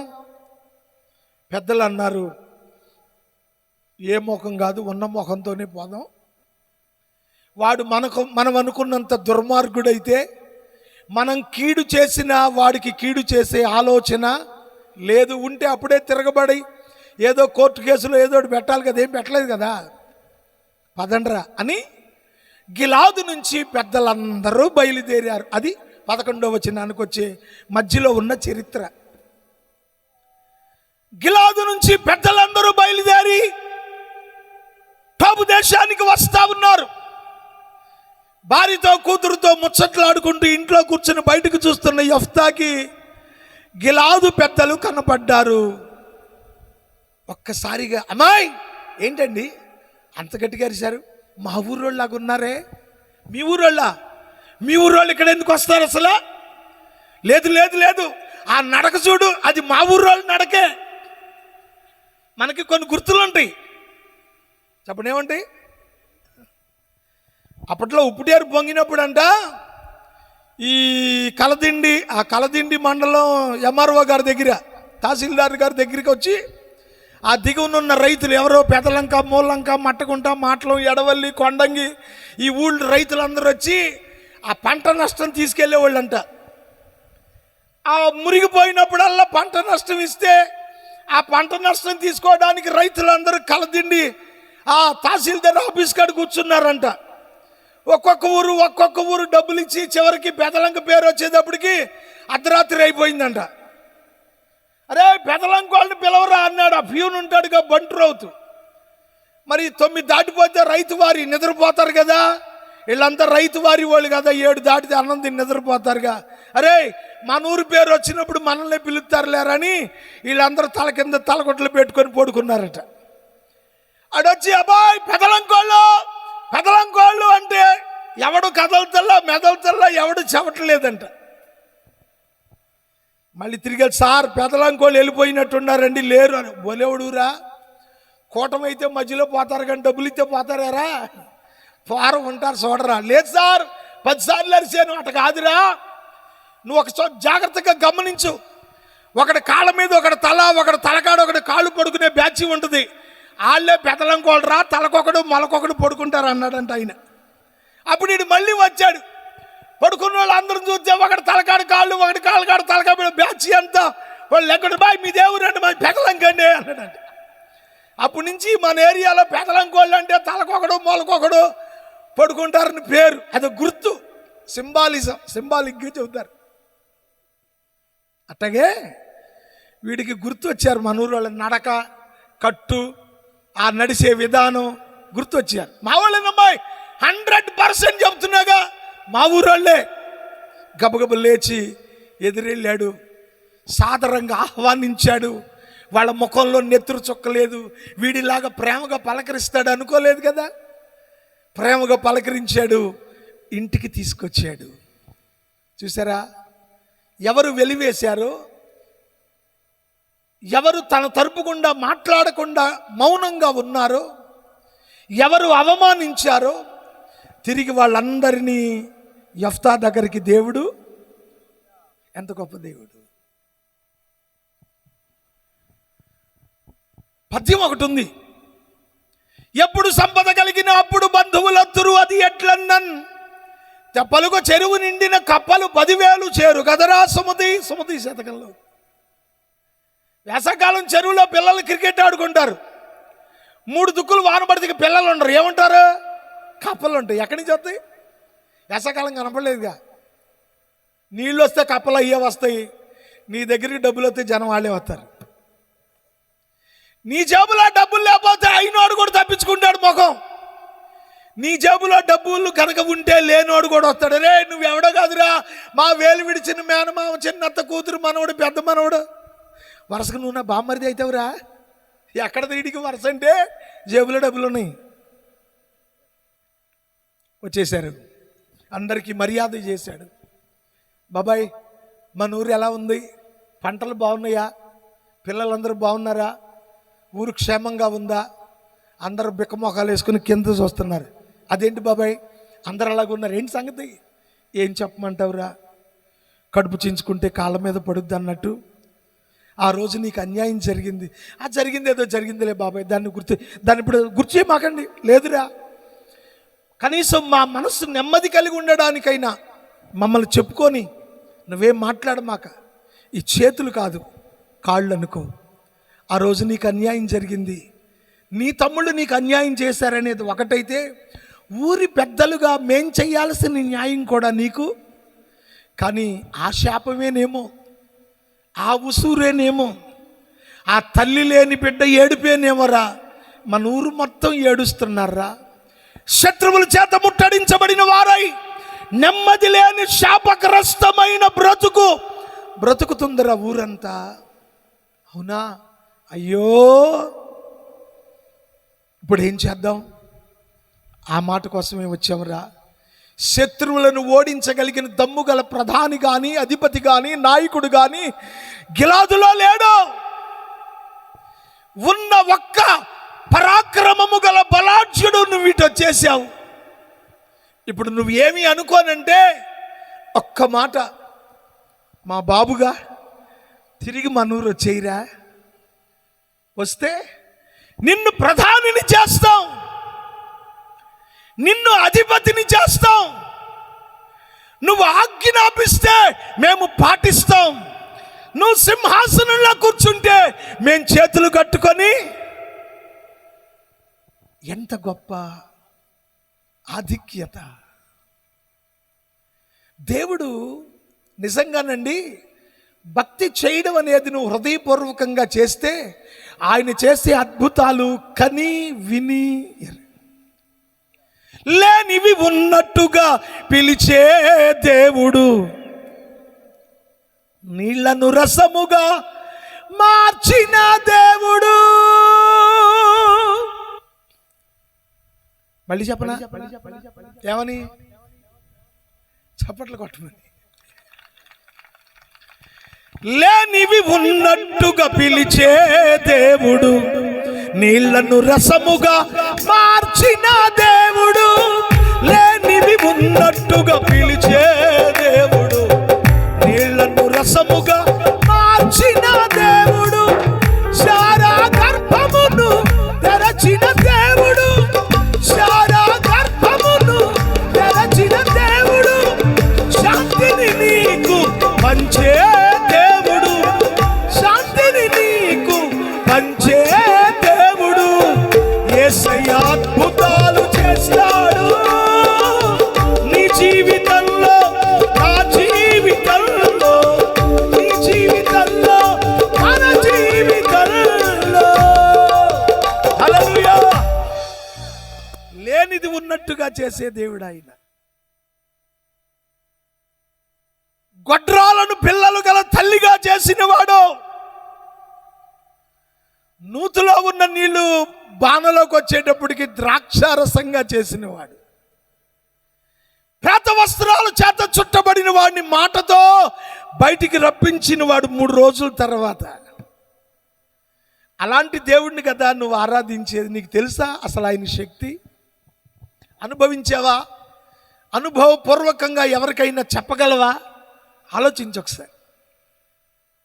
ఒక్కసారిగా వాళ్ళన్న మాటలు యెఫ్తా గుండెలు కరిగిపోయాయి. నేను ఒక దౌర్భాగ్యుణ్ణి కదా, ఒక వేశ్య కొడుకు అని చులకన చేయబడి, అవమానపరచబడి, తృణీకరించబడి, వెలివేయబడిన ఒక అభాగ్యుడునైన నాకు ఎక్కడ తల దించుకొని, ఎక్కడ అవమాన భారంతో పొట్ట చేత పట్టుకుని నడిచొచ్చానో అక్కడ నన్ను తల ఎత్తుకునేటట్లు చేశాడు నా దేవుడు. ఎంత గొప్ప దేవుడండి, ఎంత గొప్ప దేవుడు ఆయన. ఇక్కడే ఉండండి. మీరు నన్ను అధిపతిని చేస్తారా? ప్రధానిని చేస్తారా? న్యాయాధిపతిగా నన్ను ఎన్నుకుంటారా? నా కనుసన్నల్లో ఊరంతా బతకడానికి కట్టుబడి ఉంటారా? అంటానరా? నువ్వు వస్తే చాలరా, అనరా అంటాలే. ఉండండి అని వీళ్ళందరినీ వదిలేసి డీజేలు మందు కొట్టి గులాం కొట్టుకుని ఊరేగింపు కాకుండా మిస్పాలో ఉన్న యెహోవా మందిరానికి పరిగెట్టాడట. ఇప్పుడు ఆలోచించండి, ఒక దీన దరిద్రుణ్ణి అంత గొప్ప స్థాయికి దేవుడు తీసుకువెళ్ళాడే. మనకు కూడా ఆశ ఉంటుంది, ప్రభువా నిజంగా యెఫ్తా జీవితం ఎంత ధన్యకరం, నన్ను కూడా అలా దీవించు నాయనా. నా ఇంట్లో నేను తృణీకరించబడ్డాను, మా కులంలో నేను వెలివేయబడ్డాను, నా అయిన వాళ్ళు నాకు అన్యాయం చేశారు, నా తరపున మాట్లాడేవాడు ఒక్కడు లేక దిక్కులేని స్థితిలో ఉన్నాను. యెఫ్తాని అంత గొప్పగా దీవించావే, నన్ను కూడా దీవించు అని అడుగుతాం. తప్పేం లేదు, అడగచ్చు, అడగాలి, చేస్తాడు. హామీ నాదే. యేసయ్య తరపున చెప్పే ఏ మాటకైనా 100% హామీ నాది. ఎందుకో తెలుసా? నేను ఆయన ప్రతినిధిని, ఆయన ప్రతినిధిని.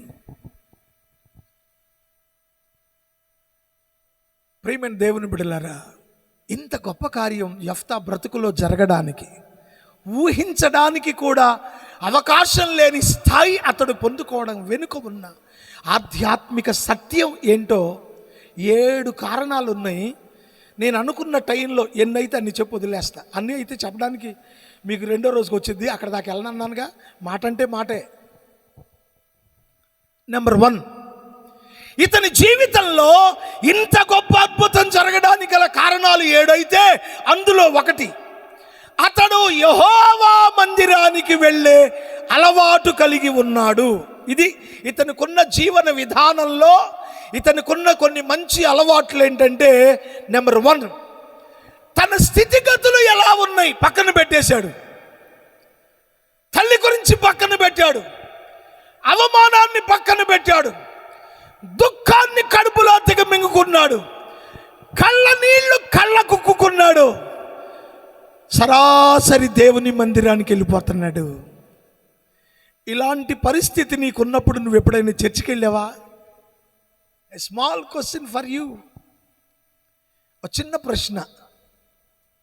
నీ జీవితంలో కష్టాలు, ఒకవేళ ఆయనకు వచ్చిన కష్టాలే అక్కర్లా, నీకున్న కష్టాలు, నీకున్న బాధలు, నీకున్న సమస్యలే నీకున్నాయి. సమస్యల్లో ఉన్నప్పుడు, బాధల్లో ఉన్నప్పుడు, ఇబ్బందుల్లో ఉన్నప్పుడు సంతోషంగా దేవుని మందిరానికి వెళ్ళి ప్రార్థన చేసే అలవాటు నీకుందా? అసలు మందిరానికి వెళ్ళే అలవాటు నీకుందా? చాలా మంది కష్టం వస్తే ప్రార్థనకు రారు. బ్రదర్ సండే రాలేదు, ఏం వస్తాం అయ్యగారండి, ఇంట్లో అన్నీ ఒకటే కష్టాలు. మా కష్టాలు పగోడికి కూడా రాకూడదు. అసలు కోరుకోల్లో నేను కష్టపడ్డ కష్టాలు ఎవడో, ఇట్లాంటివన్నీ పిచ్చి మాటలని చెబుతారు. ప్రపంచంలో నీకంటే నాకంటే కష్టాలు పడినోళ్ళు బైబిల్లో చాలామంది ఉన్నారు. నువ్వెంత, నేనెంత? ఇది కేవలం కారణంగా చూపి నువ్వు దేవుని మందిరానికి వెళ్ళవు. దేవుని మందిరానికి వెళితే జరిగే అద్భుతాలు ఎలా ఉంటాయో యెఫ్తా జీవితంలో చూసి నేర్చుకో. తన జీవితంలో తనకున్న సమస్యలు అన్నిటినీ పక్కన పెట్టి ఇతడు మిస్పాలో ఉన్న యెహోవా మందిరానికి వెళుతూ ఉన్నాడు. కష్టంలో గొడ్రాలైన హన్న తనకున్న బాధ అంతా పక్కన పెట్టింది. సూటిపోటి మాటలు ఎన్నన్నారు పట్టించుకోలేదు. దేవుని మందిరానికి వెళ్ళిపోతుంది. షిలో వెళ్ళిపోయింది. ఏలికి కూడా అర్థం కాల. దేవుడు అర్థం చేసుకొని ఆ గొడ్రాలిని పిల్లలు గల తల్లిగా చేశాడు. దేవుని మందిరానికి రా. ఒకవేళ ఈరోజే దేవుని మాటలు వినటానికి వచ్చావా? ఇంతకు ముందు నీకు యేసయ్య గురించి తెలియదా? విజయ్ కుమార్ గారు పెట్టిన కోటాలు బాగుంటాయండి, అక్కడ పాటలు బాగుంటాయి, వాళ్ళ విశ్వాసులు అండి 100 కేజీలు చికెన్ బాగుంటుంది, ఆ చెప్పే మాటలు కూడా బాగుంటాయి, విందామని వచ్చావా? తెలుసుకో. నీ బ్రతుకులో ఏదైనా ఒక గొప్ప కార్యం చూడాలనుకుంటే దేవుని మందిరానికి రా. ఆయన యొద్దకు వచ్చు వారిని ఆయన ఎంత మాత్రము త్రోసివేసే దేవుడు కాదు. వస్తే చాలు. మాకు దగ్గరగా 45 సంఘాలు ఉన్నాయండి. ఒక సంఘంలో వాక్యం చెప్పడానికి వెళ్ళాను. అంటే ఆ సంఘాన్ని అది కూడా నేనే స్థాపించి ఆ క్రమంలో ఒకరోజు ఒక సేవకుడిని అక్కడ పెట్టి, నేను సంఘం కట్టి అక్కడ సేవకుడిని పెట్టి ప్రాపర్టీ వాళ్ళకి ఇచ్చేసి, మిషన్ అంటే మినిస్ట్రీ పేరు, బర్డెన్స్ వాళ్ళ మీద లేకుండా ఆస్తి కాగితాలతో సహా వాళ్ళకి ఇచ్చి సేవ చేయమని చెప్తాను. ఆల్మైటీ గాడ్ చర్చ్ మినిస్ట్రీ అనే బ్యానర్ ఒకటే ఉంటుంది, కానీ ఆస్తులు ఏ పాస్టర్ గారు ఎక్కడుంటే వాళ్ళకే ఇచ్చేస్తాం. అలాగే చేసుకుంటూ వచ్చాను ఇప్పుడు దాకా. అక్కడికి వెళ్ళాను. నేను వస్తున్నానని తెలిసి ఒక అత్త తన కోడల్ని తీసుకొచ్చింది. అత్త పేరు రూతు, కోడల పేరు దివ్య, భర్త పేరు హరిబాబు. ఆరాధన అయిపోయింది. రోగులు వస్తే ప్రార్థన చేస్తున్నాను. అందరూ వెళ్ళిపోయాక కోడల్ని తీసుకుని వచ్చింది. ఏడుస్తున్నారు 2 ఆడోళ్ళు. ఏమ్మా సమస్య ఉంటే చెప్పండి, ప్రార్థన చేస్తాను. అయ్యా, నా కోడలు పేరు దివ్య, కాన్పు వస్తుందయ్యా, అబార్షన్ అయిపోద్ది, ఇంగ్లీష్ మందులు, హోమియోపతి, ఆకుపసరలు, వాళ్ళు ఒడ్డురోళ్ళు, కులానికి ఒడ్డురోళ్ళు అంటే మట్టి పని చేస్తారు. ఏడుస్తుంది. దగ్గరగా 10 అబార్షన్లు అయిపోయినాయి. డాక్టర్స్ ఏమన్నారంటే ఈ అమ్మాయి జీవితంలో పిల్లలు పుట్టే అవకాశం లేదు, పిండాన్ని మోయడానికి గర్భసంచి అనుకూలంగా లేదు, పిల్లలు పుట్టరన్నారయ్యా. నా కొడుకు బికారి అయిపోయాడయ్యా, ఇంతకుముందు ఎన్నో పూజలు కూడా చేసామయ్యా, హిందువులు మేము. ఏడుస్తుంది. సరే అమ్మాయి దివ్య, పిల్లలు కావాలా నీకు? కావాలి నాన్న, వెళ్ళి మీ ఆయన తీసుకురా అన్న. వాడు ఇంటికాడే ఉన్నాడు. ఏం చెప్పిందో తీసుకొచ్చింది భర్తని. ఏంటి నీ పేరు అన్న? హరిబాబు అండి అన్నాడు. ఏరా నీకు పిల్లలు కావాలా? కావాలి నాన్న. నేను ఒక్క పని చెప్తా, చేస్తారా? చేస్తాం. ఈ రోజు నుండి మీరు దేవుని దగ్గరకు రండి. ఏమక్కర్లా, దేవుని దగ్గరకు రండి. గొడ్రాలను పిల్లలు గల తల్లిగా చేసే దేవుడు ఆయన. ఆయనకు అసాధ్యమైంది ఏది లేదు. మీ ఇద్దరు నమ్మకంగా దేవుని దగ్గరకు వస్తారా? ఒకళ్ళు ముఖం ఒకళ్ళు చూసుకున్నా వస్తాము, రండి. క్యాలెండర్ మీద డేట్ వేసుకో, మళ్ళీ సంవత్సరం తిరిగి వచ్చేప్పుడు నీ కొడుకు పుడతాడు, ప్రార్థన చేసి పంపించేశా. ఆడు ఏమనుకున్నాడు? భార్యను తీసుకుని ప్రతి ఆదివారం చర్చికి వస్తుంది. సంవత్సరం నిండకు ముందే కొడుకు పుట్టాడు. ఆడికి జీవన కుమారుని పేరు పెట్టాను. ఆడికి అక్షరాభ్యాసం చేసేదాకా వచ్చేటాడు. ఎంత గొప్పడండి దేవుడు. ఇలాంటి తెల్లారులు చెప్తా నా సేవలో, బయట వాళ్ళు చెప్పకల్లా, నాయే చెప్తా. తెల్లారులు అంత గొప్ప దేవుడు. నువ్వు చేయగలిగింది ఏంటంటే, యెఫ్తా తన పరిస్థితులు ఏవైనా, ఎంత దుఃఖమైనా, ఎంత బాధ అయినా, ఎంత అవమానమైనా, ఎంత లేమి అయినా అన్నిటిని పక్కన పెట్టి దేవుని మందిరానికి మాత్రం వెళ్ళిపోతున్నాడు. ఊరుకుంటాడా దేవుడు? చెప్పండి, ఊరుకుంటాడా? నువ్వురా, దేవుని దగ్గరకు రా. అద్భుతం జరగకపోతే నా కాలర్ పట్టుకుని అడుగు, నేను చెప్తా సమాధానం. వాస్తవంగా ఇది లాల్చీయండి. నా టైలర్ అన్నాడు, సార్ లాల్చీ కాదు అన్న, కాలర్ పెట్టాను. ఎందుకంటే అన్నాడు, మధ్య మధ్యలో నేను ఈ మాట అంటాను, కాలర్ ఉండాలన్నా. దేవుని కార్యం జరగకపోతే కోరుకొల్లు సెంటర్లో నా కాలర్ పట్టుకుని అడగచ్చు, నేను సిద్ధంగా ఉన్నా. నీకు చేత ఉన్నా దేవుని దగ్గరకు రావడం? మీరు దేవుని యొద్దకు రండి, అప్పుడు ఆయన మీ యొద్దకు వస్తాడు. ఎమ్మెల్యేలు అయితే రారు, ఓట్లు వేయించుకునేటప్పుడు వస్తాడు. నీ గుడిసెలో దూరి నువ్వు దాగే గంజి తాగుతాడు. మోసం, దగ. సీట్ వచ్చాక నీ ముఖం కాదు, నీ ఊరు ముఖం కూడా చూడు. కనీసం నువ్వు పైన నీకు అపాయింట్మెంట్ కూడా ఉండదు. నా దేవుడు అట్ట కాదు. నువ్వు ఒక్కసారి వస్తే నీ దగ్గరికి 100 సార్లు వస్తాడు ఆయన. వచ్చి చూడు, వచ్చి చూడు. యెఫ్తా శాపగ్రస్తమైన స్థితి మారిపోవడానికి గల కారణం, అతడు యెహోవా సన్నిధికి వెళ్ళే వాడుక కలిగినవాడు. రెండో కారణం,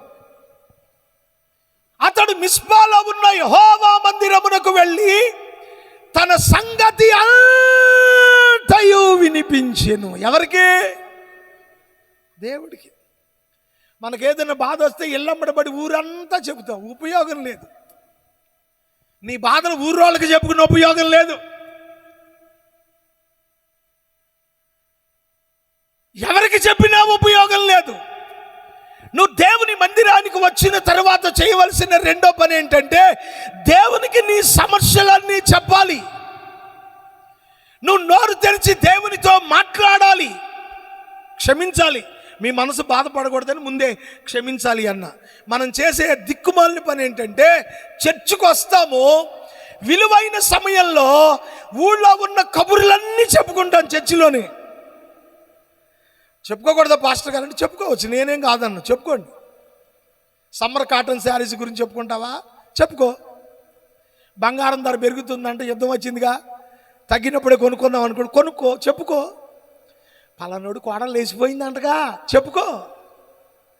పలానా కొడుకు యాక్సిడెంట్ అయింది, చెప్పుకో. ఎప్పుడు? బయట. దేవుని సన్నిధి బయట ఉన్నప్పుడు నువ్వు 100 మాట్లాడుకో. దేవుని దగ్గరకు వచ్చాక నీ విలువైన సమయాన్ని ఆయనతో మాట్లాడడానికి వీలు చేసుకో. అతడు దేవునికి తన సంగతంతా మనుషులతో చెప్పుకుంటేనండి, మంచిగా ఉన్నప్పుడు ఒకవేళ కడుపులో పెట్టుకున్న తేడా వచ్చినప్పుడు ఊరు మొత్తం వాళ్ళే టమ్కేస్తారు. That is the nature of human being. ఏం అక్కర్లేదు వేరే, అవునా కదా? నాకు బాగా తెలిసిన ఒక పాస్టర్ గారు తన కూతురుని ఇంకో పాస్టర్ గారు కొడుకిచ్చి పెళ్లి చేశారు. ఇద్దరు పాస్టర్లే, కొడుకు కూతురు. పెళ్ళి అయ్యాక గదిలో పంపారు. వీడు అన్నాడంట, అమ్మాయి నువ్వు అయ్యగారు కూతురువి, నేను అయ్యగారు కొడుకుని. మన నాన్నోళ్ళు చేసిన సేవ కంటే గొప్ప సేవ మనం చెయ్యాలి. పిచ్చిది, నిజమేనండి, చేద్దాం.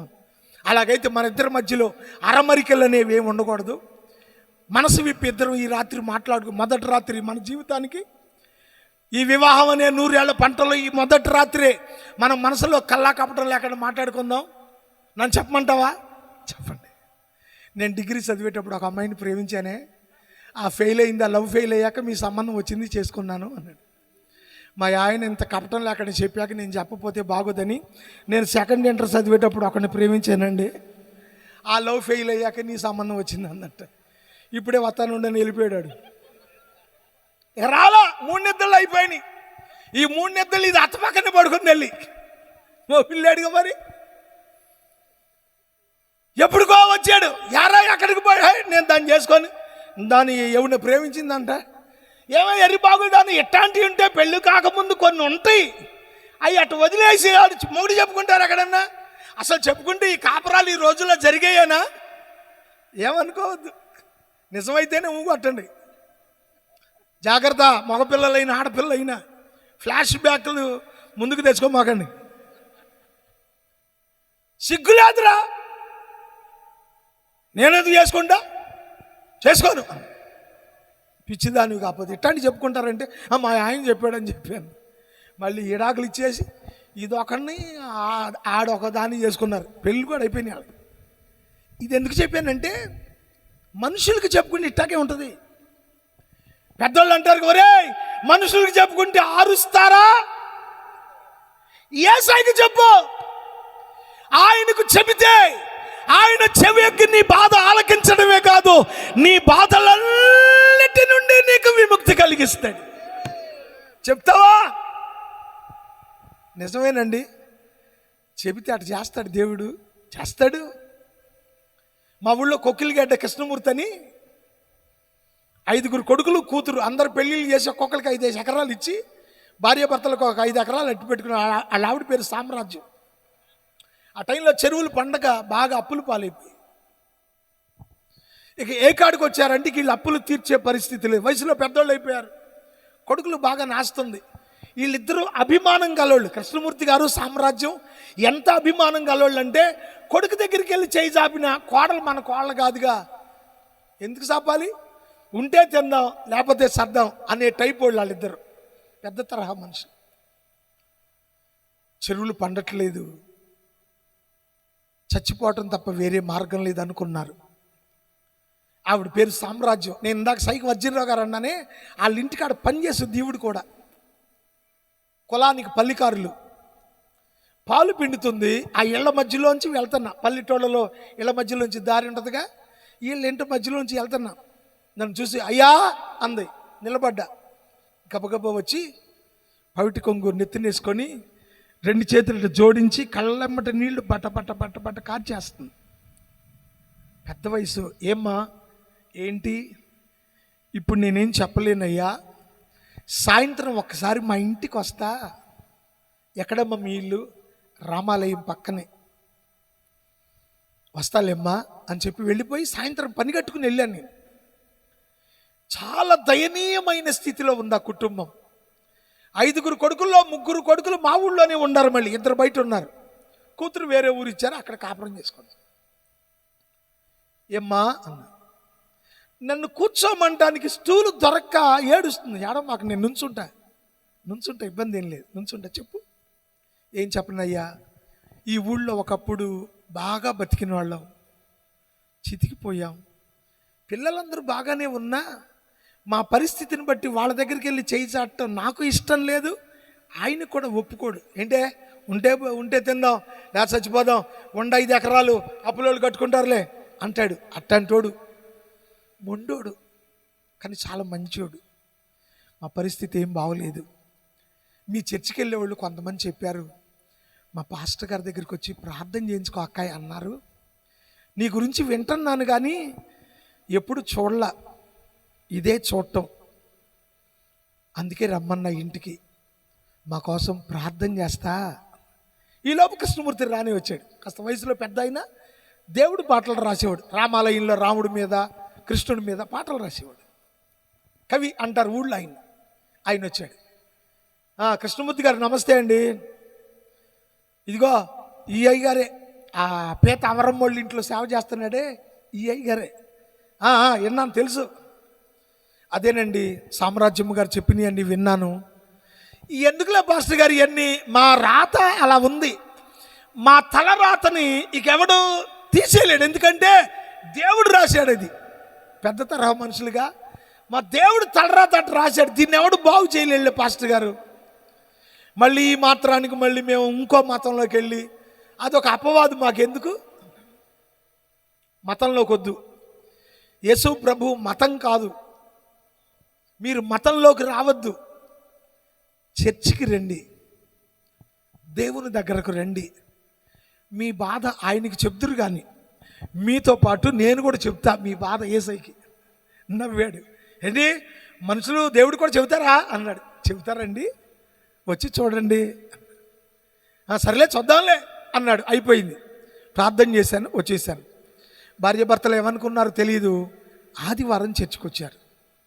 చర్చికి రాగానే చర్చ్ అంతా ఒక్కసారి గుప్పు మంది. అరే రత్నారావు వాళ్ళు నాన్నరా, ఆచేశ్వరరావు వాళ్ళు నాన్నరా, మాధవరావు వాళ్ళు అక్కడ కొడుకులు మా చర్చిగా వస్తారు చర్చికి. వీళ్ళ నాన్న నాకు కూడా తెలియదు.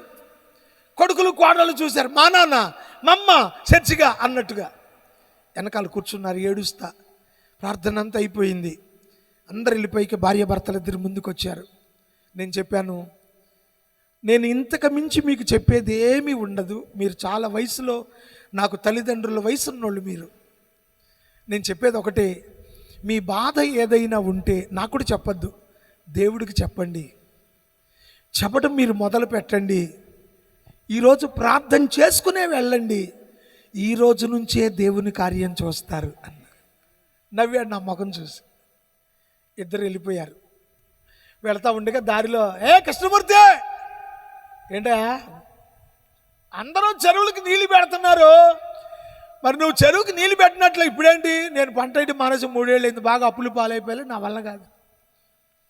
ఏమో లేవయ్యా, నీకు అంతగా డబ్బులు లేకపోతే నా ఇంజిన్ పెట్టుకొని ఆయిల్ మేము బోత్సాల నీళ్లు పెట్టుకో అన్నాడంట. ఈయన ప్రాణం చివుక్కుమంది. 3 ఏళ్ళుగా పంట ఇట్లేదు, వేస్తేనేమో నష్టం వచ్చి లక్షల్లో అప్పు ఉంది. ఎవడో నా ముఖం చూసి రూపాయి అప్పిచ్చేవాడు లేడనుకునే ఇన్ని రోజుల్లో పని కట్టుకుని నీళ్ళు పెట్టుకోమన్నాడేంటి? పాదిరి గారు చెప్పినట్టే ఉందే అని మనసులో అనుకున్నాడు. కానీ కాస్త పెద్ద తరహాగా బయటపడలా. వెళ్ళిపోయాడు. ఆయన ఇచ్చిన ఇంజిన్తో నీళ్లు పెట్టేశాడు 5 ఎకరాలు. మరి నీళ్ళు పెడితే పిల్ల కావాలిగా, పిల్ల లేదు. భార్యతో అన్నంట, ఏమే ఆ ప్రార్థన అదేదో నాకు తెలియదు కానీ నువ్వు చెయ్యి అన్నాడంట. నువ్వు చెయ్యి. నేను చేయటం ఏంటి? నువ్వు చేయవా? కొంచెం మాట కరావిడే. నువ్వు చేయవా? చేస్తాలేవమ్మా, నువ్వు చెయ్యి. ప్రార్థన చేస్తున్నాను. ఈలోపు అందరూ పిల్లేసుకున్నారు. ఈ లక్ష్మీపురం, పల్లిపాలెం లక్ష్మీపురం నుంచి వచ్చింది పిల్ల మాకు అక్కడికి. అందరూ పిల్లేశారు. ఎవడా అన్నాడు, కృష్ణమూర్తి పిల్ల ఎక్కడ తెచ్చావు? పిల్ల నా మగమా, ఆయన ఏదో ఇంజిన్ ఇస్తే నీళ్ళు పెట్టాను, నేను పిల్ల ఇట్టా, నాకు డబ్బులు లేవు. మేము తెచ్చిన పిల్ల మిగిలిపోయింది, వేసుకుంటావా అన్నాడట. ఇచ్చేసాడు ఊరికి నే పిల్ల. అంతగా చెరువు పడితే అప్పుడు డబ్బులు ఇద్దుగానే అన్నట్టు పట్టిన నీళ్ళల్లో పిల్ల వేసేసాడు. ఈయన కొంచెం విశ్వాసం బలపడి ఆయన కూడా కుర్చీలో కూర్చొని, యేసు ప్రభువా నువ్వు దేవుడువో కాదు నాకు తెలియదు, ఆ పంతులు గారు చెప్పినట్టే 2 జరిగినాయి, 3వది కూడా జరిగితే మళ్ళీ ప్రార్థన చేస్తా అన్నాడంట. దేవుని కృప. మేత కొట్టుడు ఫోన్ చేశాడంట, ఏమయ్యా కృష్ణమూర్తి నా దగ్గర లక్షల రూపాయలు అప్పు పెట్టుకొని మేత ఎక్కడ తెచ్చుకున్నావు అన్నాడు. మేత ఆటవేటే, పిల్ల ఎవడో ఇస్తే వేసి ఎవడో పెడితే నీళ్ళు పెట్టాను, అసలు మేత అయ్యలేదు అన్నట్టు. మరి మేత అయిపోతే మరి ఎట్టా అన్నంట. నా దగ్గర ఏం డబ్బులు లేవు, దేవుడు ఎంక చదువుతున్నా అన్నాడంట. అప్పుడు సరే అట్టయితే పిల్ల తెచ్చి వేసాను అన్నావుగా, మేత నేనే ఇస్తా, సరుకు మొత్తం నాకే వేయాలి అన్నంట. నీ దగ్గర అప్పు ఉంది కదా, నీకే వస్తాలేవయ్యా అన్నంట. ఆడు మేత పంపించాడు. 3 నెలల 22 రోజులు 18 రోజులు గుర్తులేదు, 4 నెలలకు ముందే చెరువు పడితే అప్పులన్నీ తీరిపోను 70,000 మిగిలి అంట.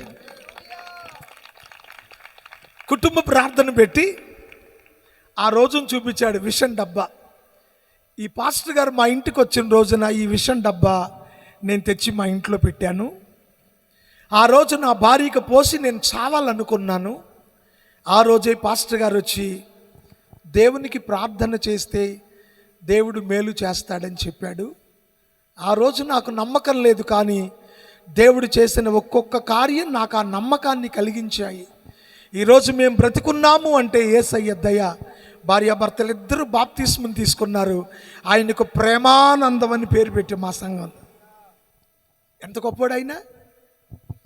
నువ్వు దేవుని మందిరానికి రావడం ఒక ఎత్తు అయితే, దేవుని మందిరానికి వచ్చిన తరువాత నీ సంగతి అంతయు దేవునికి చెప్పు. ఫిలిప్పీ పత్రిక 4వ అధ్యాయం 6వ వచనంలో పౌలు అంటాడు, మీరు దేనిని గురించి చింతపడకుడి కానీ ప్రతి విషయములోనూ మీరు దేవునికి కృతజ్ఞతాపూర్వకముగా మీ విన్నపములను దేవునికి చెప్పండి.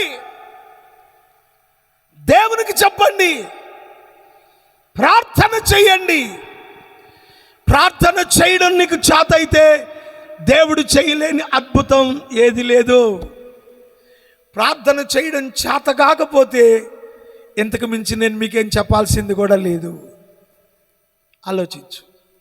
దేవుని సంఘమా, దేవుని ప్రజలారా, ఈ రాత్రి దేవుని సన్నిధిలో ఆయన కృప కొరకు ఎదురు చూస్తున్న యెఫ్తా లాంటి జీవితాలు మీలో ఎవరైనా కలిగి ఉంటే